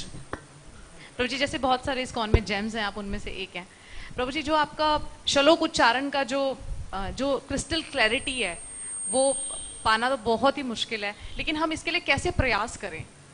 उसके लिए आपको परसों इस्कॉन द्वारका आना होगा। वो प्रभु जी मैं वहीं रहती हूँ। हाँ, तो क्योंकि वहाँ कथा का शीर्षक है श्रीला प्रभुपाद जी के किताबों को कैसे पढ़ना चाहिए, ये शीर्षक है। तो वो करते करते हम ये भी सुनेंगे वहाँ कि श्रीला प्रभुपाद जी के कभी कभार ये प्रश्न उठता है कि प्रभुपाद जी के श्लोकों में अर्थात ग्रंथों में इतने श्लोक हैं, इसको कैसे पढ़ना चाहिए, कैसे उच्चारण करना चाहिए, श्लोकों को कैसे समझना चाहिए, तात्पर्य और अनुवाद को कैसे समझना चाहिए। तो ये सब वहाँ हम बात कर सकते हैं विस्तार में, क्योंकि यही विषय होगा वहाँ। प्रभु जी आपके 1-on-1 लेक्चर में आपने बताया कि आपका ऐसे स्कूल में आपकी शिक्षा हुई है जहाँ पर उच्चारण बचपन से ही करवाया जाता था स्कूल में वर्सेस का। तो हमारी तो शिक्षा दीक्षा इस तरह से नहीं हुई है, तो हमारे जैसे लोगों के लिए हमें वर्सेस कैसे पढ़नी चाहिए और कैसे लर्न करनी चाहिए, प्लीज आप ये कंटेंट जरूर रखिएगा। हाँ जी, उस दिन बता देंगे, अवश्य बताएंगे। इसी क्योंकि आज बता दूंगा मुझे डर है कि आप कहीं परसों ना आए। नहीं प्रभु जी प्रभु जी मेरा तो घर ही वहीं पर है, मैं वहीं रहती हूँ। थैंक यू प्रभु जी, थैंक यू वेरी मच। प्रभु जी आप सब इतने वरिष्ठ वैष्णव ब्रह्मचारी बैठे हैं, आप इतना रैगिंग तो स्कूल में भी नहीं किए। मैं फर्स्ट टाइम आया हूं इसलिए इतना तो बनता है, अवश्य बनता है। पर इससे यदि आपको संतोष मिले बस जो भी ठीक। पर प्रभु जी ने आदेश दिया कि संक्षिप्त में बताएं जो वहां नहीं आ पाएंगे परसों। तो भगवान कृष्ण गीता में कहते हैं योग अभ्यास है न तु कौन्तेय, कि अभ्यास ये बहुत अनिवार्य है, अभ्यास करना चाहिए, रोज करना चाहिए। श्रीला प्रभुपाद जी बोले थे कि सुबह प्रातः काल में श्रीमद् भागवत की कथा और संध्या काल में गीता की कथा। कथा अर्थात केवल ये नहीं कि हम सुने, प्रारंभ में श्लोक का उच्चारण होता है बारंबार। जैसे आज कोई श्लोक नहीं था, परंतु जब श्लोक होता है कई समय के लिए उच्चारण होना चाहिए। और यदि हम ऐसे ही भक्तों के समाज में होकर रोज सुबह शाम ये करें तो वाणी को एक आदत लग जाती है कि ऐसे उच्चारण होता है। कई शब्दों को बारंबार बोल बोलकर यहाँ फिट हो जाता है, कहाँ आ की मात्रा, कहाँ ऊ की मात्रा, कहाँ बड़ी ई की मात्रा अंदर फिट हो जाती है। तो संस्कृत ऐसी देववाणी है, यदि उसको त्रुटि रूप में कहा जाए तो उतना आनंद नहीं आता। यदि उसको अक्षर और भाव भक्ति भी लगाएं थोड़ी उसमें, तो खिल जाता है। तो रोज उच्चारण करें। प्रभुपाद जी की किताबों में कई श्लोक हैं, तो एक श्लोक का बुक रखें। जैसे हमारे राधेश्याम प्रभु जी हैं, गौरांग प्रभु जी हैं, इनका मैं देखा हूं, इनके पास श्लोक संग्रह किताब है और रोज वो कंठस्थ करते हैं। कई ब्रह्मचारी तो मैं जानता हूं इतने उत्सुक हैं पढ़ने के लिए। कभी कभी जैसे हमारा जप हो जाता है और पर्दा खुलने के लिए डेटी ग्रीट करने के लिए और 5-7 मिनट रहता है चैंटिंग 16 राउंड्स के बाद। कई मंदिरों में या गुरु पूजा के पहले थोड़ा समय रहता है। तो मैं देखा हूं इन ब्रह्मचारियों को श्लोक का बुक लेते हैं और उस 5-7 मिनट यहां वहां गप्पे लड़ाने से अच्छा वो श्लोक को देख लेते हैं, 1 बार 2 बार पढ़ते हैं। और कभी श्लोक को ऐसे ना पढ़े कि मुझे इसको रट्टे लगाने हैं ना। ये रट्टा लगाना ये भक्त का भाव नहीं है। भाव ये होना चाहिए ये पढ़ने से कृष्ण खुश हो जाए, आनंद पाए। तो भगवान के सामने आकर इन्हीं श्लोकों को, भगवान ये मैं अब फिलहाल कर रहा हूं, आप ध्यान से सुने, आपके संतुष्टि के लिए मैं ये अभी उच्चारण करने वाला हूं। अब उच्चारण कैसे भी क्यों ना हो आप प्रयास करें। 1 बार सुबह करें, फिर प्रसाद के पहले आप महाप्रसादे गोविंदे बोलेंगे, उसके बाद अब प्रसाद सर्व हो रहा है तो पुस्तक निकाले और देखें 1 बार, फिर बंद कर दें। फिर हो जाए दिन में सेवा हो, दोपहर का थोड़ा समय हो, आप निकाले देखें। ये एक ही श्लोक को अगर आप 3 दिन देखेंगे, सुबह देखेंगे, दोपहर प्रसाद के पहले देखेंगे, रात को सोने से पहले देखेंगे, सुबह उठने के बाद पहली चीज वही श्लोक को देखेंगे, ऐसे आप 3 दिन एक श्लोक करेंगे और किसी वरिष्ठ वैष्णव से सुने इसका स्पष्ट उच्चारण कैसे होना चाहिए, तो वो सुने और अभ्यास करें 3-3 दिन। आप देखेंगे भगवान सहायता करते हैं माता जी, इसमें कोई बड़ी बात नहीं है। अनंत सरस्वती भगवान के चरण में है। केशव कश्मीरी हार गए क्योंकि सरस्वती मैया हार गई निमाई पंडित के सामने। तो बस यही नम्र भाव से करना है। कंठस्थ हो ना हो, उच्चारण हो ना हो, कोई बात नहीं। विप्र कहे मूर्ख आमी अर्थ नहीं जानी, शुद्ध अशुद्ध गीता पड़ी गुरु आज्ञा मानी। महाप्रभु चैतन्य जब दक्षिण भारत यात्रा कर रहे थे तो वो ब्राह्मण कहने लगे, विप्र कहे मूर्ख आमी अर्थ नहीं जानी, मैं कुछ अर्थ नहीं जानता, शुद्ध अशुद्ध गीता पढ़ी, गीता को कभी शुद्ध पढ़ता हूं कभी अशुद्ध पढ़ता हूं, गुरु आज्ञा मानी। बस वरिष्ठ वैष्णवों ने आदेश दिया इसलिए मैं पढ़ता हूं। पहली बात उत्कंठा हो, तीव्र दृढ़ इच्छा हो कि मैं शास्त्र पढ़ना चाहता हूं। कई भक्तों में ये इच्छा बुझ जाती है, जब संस्था में आते हैं तभी लगता है ये करना है वो करना है, ये करना है वो करना है, पर जैसे करने लगते हैं पर दोष दर्शन, पर दोष कीर्तन में इतना मग्न हो जाते हैं कि हमारा भजन, हमारा स्वाध्याय करने के लिए समय नहीं है हमारे पास। दूसरे के घर में क्या चल रहा है, दूसरे के जीवन, किसने दूसरी शादी की, बस इसी की वार्ता चल रही है।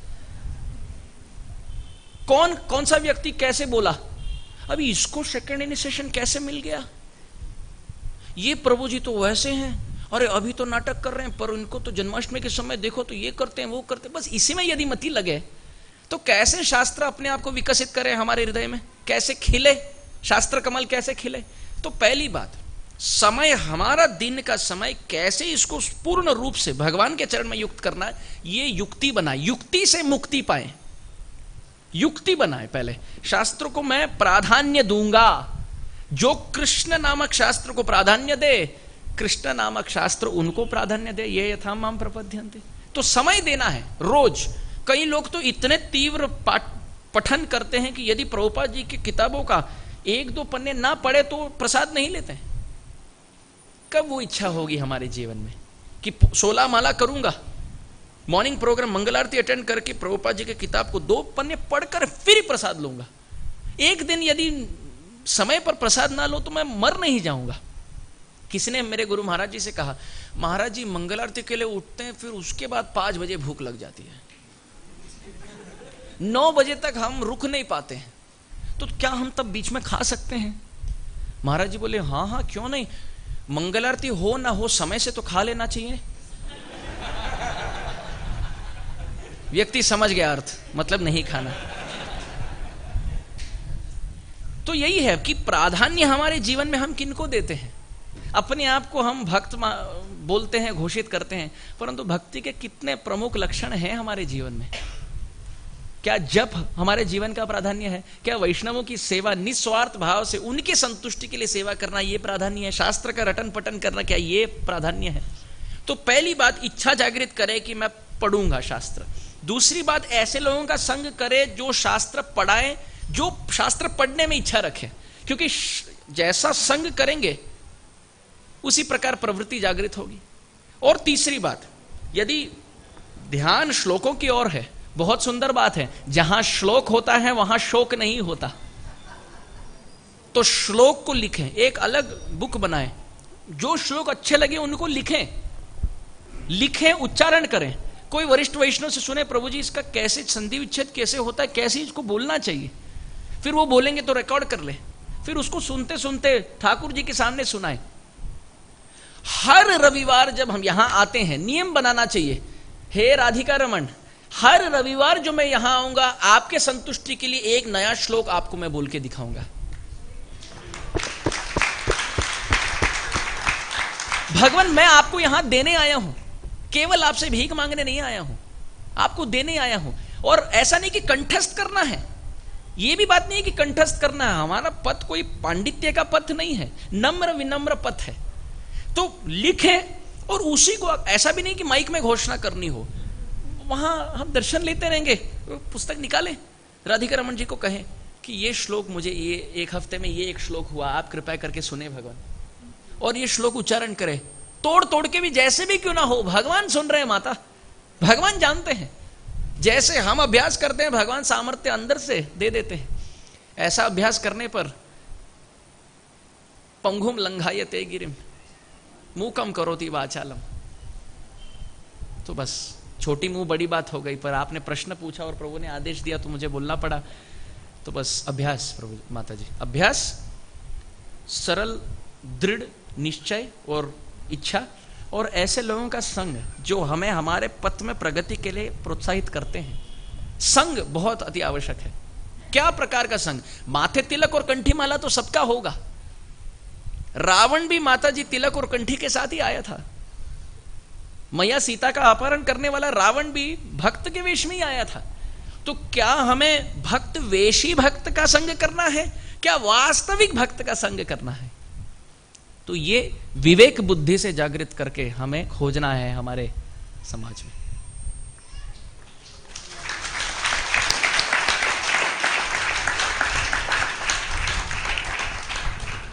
तो अब एक अंतिम प्रश्न लेंगे।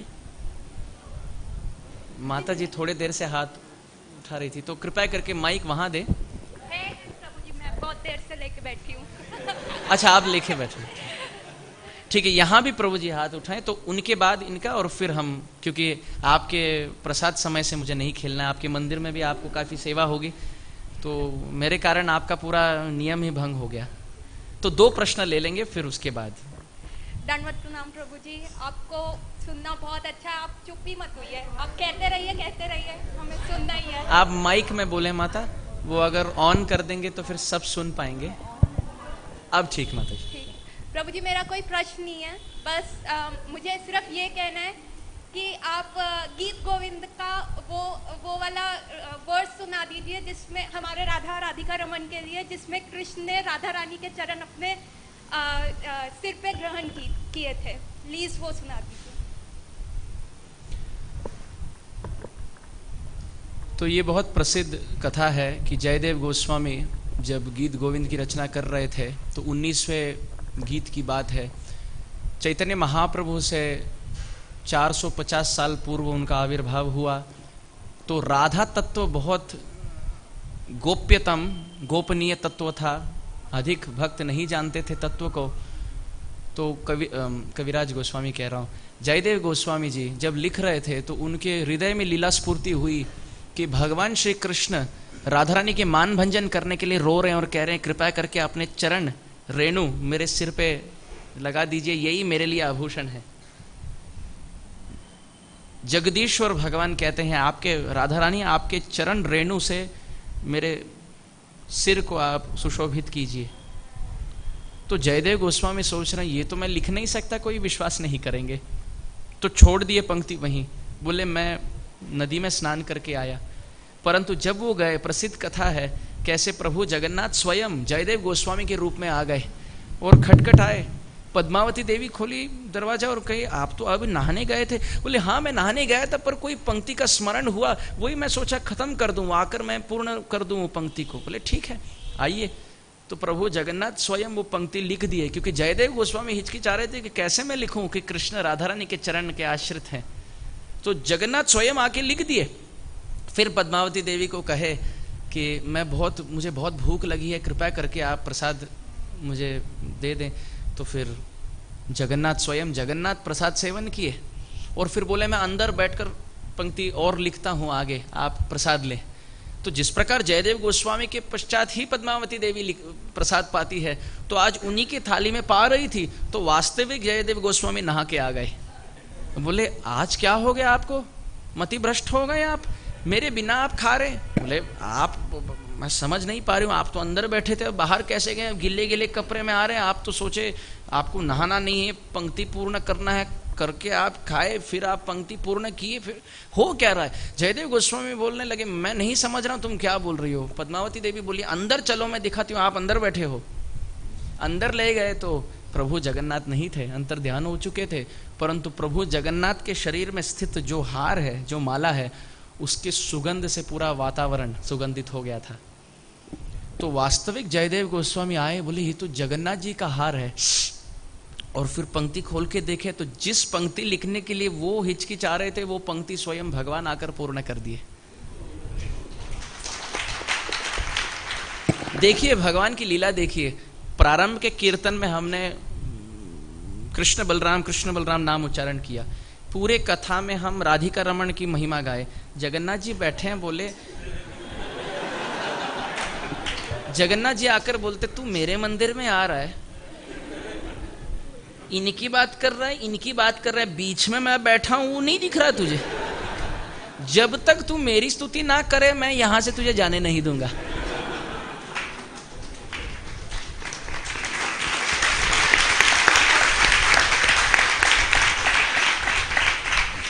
तो तब जयदेव गोस्वामी पद्मावती के चरण में घिरकर बोले मैं पंक्ति लिख रहा हूं, पर प्रभु ने दर्शन आपको दिया, क्योंकि आप मेरी सेवा कर रहे हो, इसलिए भगवान आपसे संतुष्ट है। मद भक्ता पूज्याभ्यधिका, मेरी पूजा से अधिक सर्वश्रेष्ठ है मेरी भक्त की पूजा। तो आप मेरी सहायता कर रहे थे, मैं भगवान की सेवा कर रहा था, भगवान ने आपको दर्शन दे दिया। तो वहां उस पंक्ति में जो पंक्ति भगवान लिखे हैं वही पंक्ति माता जी बोल रही है। यदि मैं पंक्ति पहले बोल देता तो फिर उसका महत्व हम नहीं समझ पाएंगे, परंतु भगवान द्वारा विरचित है ये पंक्ति। तो जगन्नाथ जी जयदेव गोस्वामी के माध्यम से लिखते हैं, स्मरगराल खंडनम मम शिरसि मंडनम देहि पद पल्लवम उदारम प्रिये चारुशिले मुञ्चमयिमानं निधानं मुञ्चमयिमानं निधानं। भगवान द्वारा विरचित है।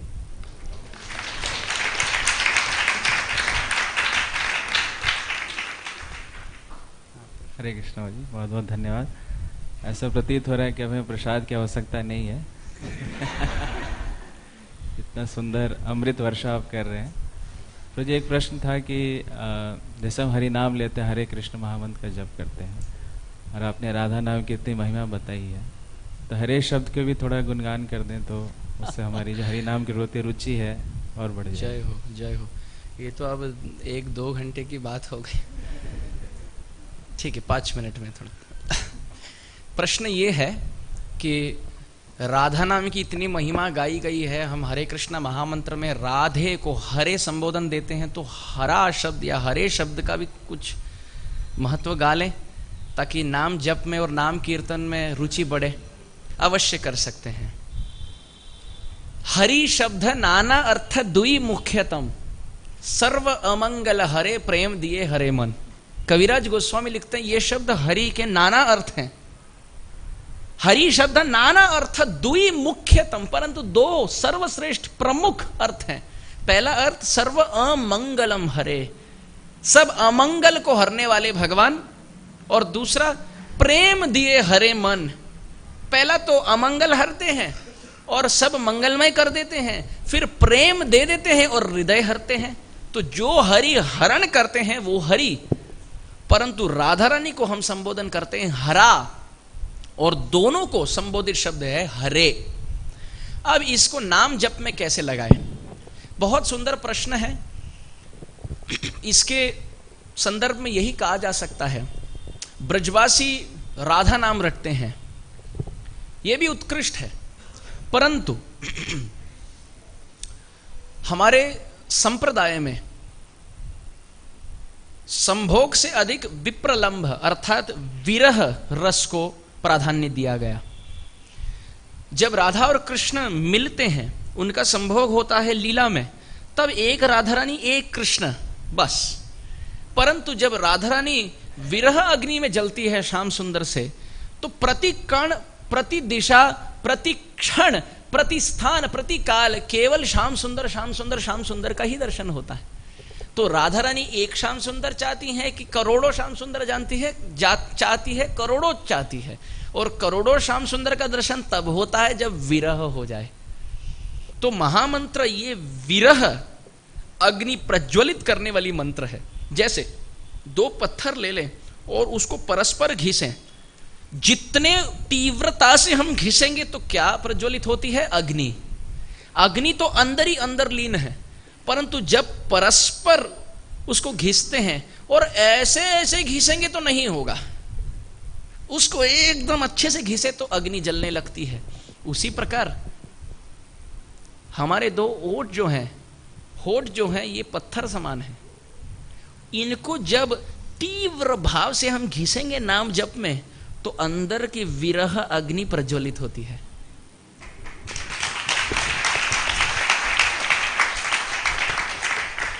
कृष्ण तत्व जब राधा तत्व का अनुभव करके गौर तत्व हो जाते हैं, और जब उनका इंटरव्यू लिया जाए, जैसे अभी आज तक, कल तक, परसों तक सब इंटरव्यू लेते हैं, इंडिया टीवी, कोई व्यक्ति डूब रहा है, मुंबई की बारिश में डूब रहा है व्यक्ति, उसको छाता लेकर उसको पूछते हैं आपको कैसे लग रहा है, आप डूब रहे हैं, आपका अनुभव क्या, मतलब हृदय से आपको कौन सा भाव लग रहा है? अरे भैया मैं डूब रहा हूं, क्या अब इंटरव्यू क्या ले रहे हो? तो ये संवाद करना, इंटरव्यू लेना, ये सांप्रदायिक बात है। तो गौर अवतार भी जब आए थे, रूप गोस्वामी ने इंटरव्यू लिया, आपको कैसे लग रहा है? श्री चैतन्य मुखोद्गीर्णम हरे कृष्ण इति वर्णकम मज्जयंतो जगत प्रेमी। रूप गोस्वामी लिखते हैं, जब कृष्ण तत्व ने राधा तत्व का अनुभव किया और जब इंटरव्यू लिया गया भगवान भक्त बनकर, आपको कैसा लग रहा है? तो थर थर कर हृदय से जो विस्फोट हुआ और वाणी से, गदगद वाणी से जो अक्षर निकले, यही है हरे कृष्ण।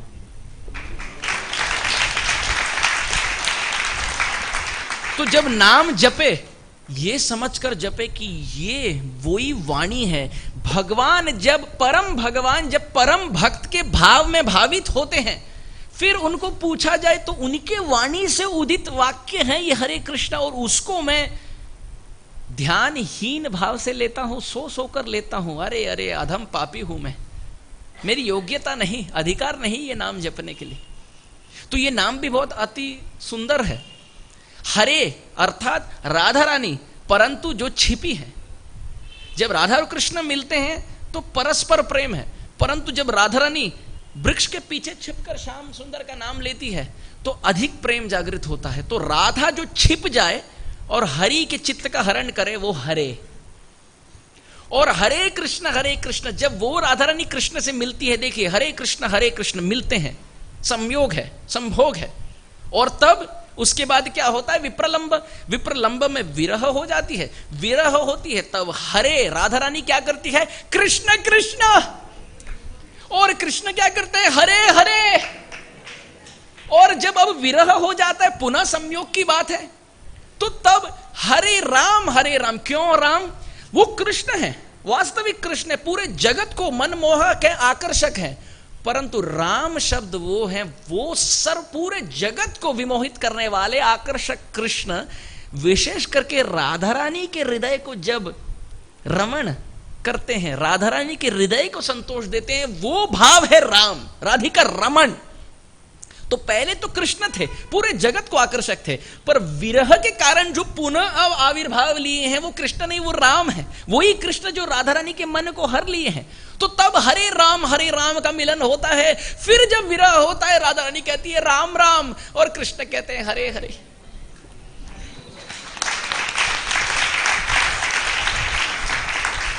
तो ये हरे कृष्ण महामंत्र राधा और कृष्ण के संयोग और विरह विप्रलंब, पुनः संभोग फिर विप्रलंब, फिर संभोग फिर विप्रलंब। बाकी संप्रदाय में तो केवल मिलन है, हमारे संप्रदाय में मिलन भी है और विरह भी है। तो इसलिए राधा अर्थात मिलना और हरा अर्थात छिप कर मिलना, तो बहुत उत्कृष्ट मंत्र है। कली संतारण उपनिषद में तो कहा गया इति षोडशकम नाम नाम कली कल्मष नाशनम नात परतर उपाय सर्व वेदेषु दृश्यते। सब वेदों का ब्रह्मा जी कह रहे हैं, मैंने संशोधन किया, हर जगह देख लिया, पढ़ लिया, खोज कर लिया, इससे बढ़कर कोई मंत्र मुझे दिखा नहीं। ये उत्कृष्ट है हरे कृष्ण महामंत्र।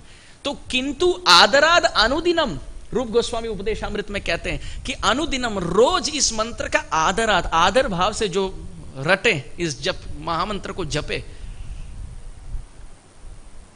यत्र गायन्ति मद्भक्ताः तत्र तिष्ठामि नारद। जहां भक्त जपे और कीर्तन करे वहीं मैं उपस्थित हूं नारद, मैं कहीं और नहीं हूं।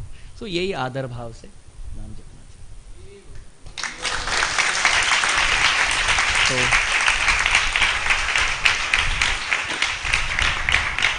हरे कृष्णा। तो बहुत धन्यवाद अमरिंदर प्रभु, आपके बहुत ही प्रेम पूर्वक, भक्ति से ओतप्रोत, उत्साहवर्धक और सबके हृदय को प्रफुल्लित करने वाले शब्द हमें हमेशा याद रहेंगे। आप उनसे कितने लोग चाहते हैं कि प्रभु जी बार बार यहाँ पे आते रहे? हरि बोल, हरि बोल। तो इतना प्रेम दिया प्रभु जी ने और इतने सुंदर शब्द बोले। कितना हम देख सकते हैं प्रभु जी की अपने गुरु में निष्ठा, शास्त्रों में निष्ठा, हरि नाम में निष्ठा, वैष्णव सेवा में निष्ठा, कितने विनम्रता से इतनी कम आयु में इतना ज़्यादा ज्ञान और इतना सुंदर इनकी साक्षात्कार और इतने अच्छे ढंग से उसको प्रस्तुत करना, इनके ऊपर विशेष रूप से पूरी गुरु परंपरा की बहुत विशेष कृपा है। हरि बोल। और हम यही प्रार्थना करते हैं कि और इनको राधा रानी की कृपा मिले और ये बहुत सुंदर शब्दों में पूरे विश्व भर में सभी लोग बहुत ही पीड़ित हैं दुखों से, किसी को जीवन का लक्ष्य नहीं मालूम, तो भगवान इनको अपना माध्यम बनाए और इस संदेश का प्रचार पूरे विश्व भर में गली गली कोने कोने में जाके करें। मुझे इतना आनंद है, यदि ये आशीर्वाद प्राप्त करने के लिए ये पूरी कथा और 5 बार बोलनी पड़े तो भी मैं बोलने को तैयार। आप 5 बार ही बोलेंगे, 50 बार ही और आशीर्वाद मिले। तैयार हैं सब बैठने के लिए दोबारा? आप अभी कर लीजिए, 5 बार ही और आ चाहिए आपको। आप सब बिना भूले मंदिर से बाहर निकलने से पहले आप राधिका रमन जी से प्रार्थना करें कि भगवान मुझे कभी भी उनके चरण की सेवा से च्युत ना करे, मुझे कथा कीर्तन और वैष्णव सेवा में लगाए, और आप ये भी प्रार्थना करें कि एक और बार मुझे ये मंदिर में आने का अवसर मिल जाए। निश्चित रूप से एक बार ही नहीं, बार बार। और ये राधा राधिका रमन तो केवल पंजाबी बाग में ही है। तो आपको बात करना पड़ेगा। थैंक यू सो मच, बहुत बहुत धन्यवाद। और हमसे प्रार्थना करते हैं, जैसे प्रभु जी ने बोला कि हम शास्त्रों का अभ्यास करें, श्लोकों के उच्चारण के लिए हरि नाम को बहुत प्रेम पूर्वक लें, आदर पूर्वक लें। कितनी सुंदर महिमा गाई गई और हम कितने सौभाग्यशाली हैं, प्रभुपाद जी की हमें शरण प्राप्त है। तो बार बार जब हम साधुओं का संग करते हैं तो हमारा क्या सौभाग्य है उसको हम पहचानते हैं। तो ये असली साधु संग है और इसको पहचान के हम इस सौभाग्य को और बांटें। तो बहुत बहुत धन्यवाद। आज समय बहुत कम लग रहा है, आपका संग मिला और हम यही निवेदन करेंगे, आप प्लीज बार बार आके हमें संग दीजिए। इस ग्रेस अमरिंदर प्रभु की, जगत गुरु श्रील प्रभुपाद की, ग्रंथ श्रीमद् भागवतम की, निताई गौर प्रेमानंदे।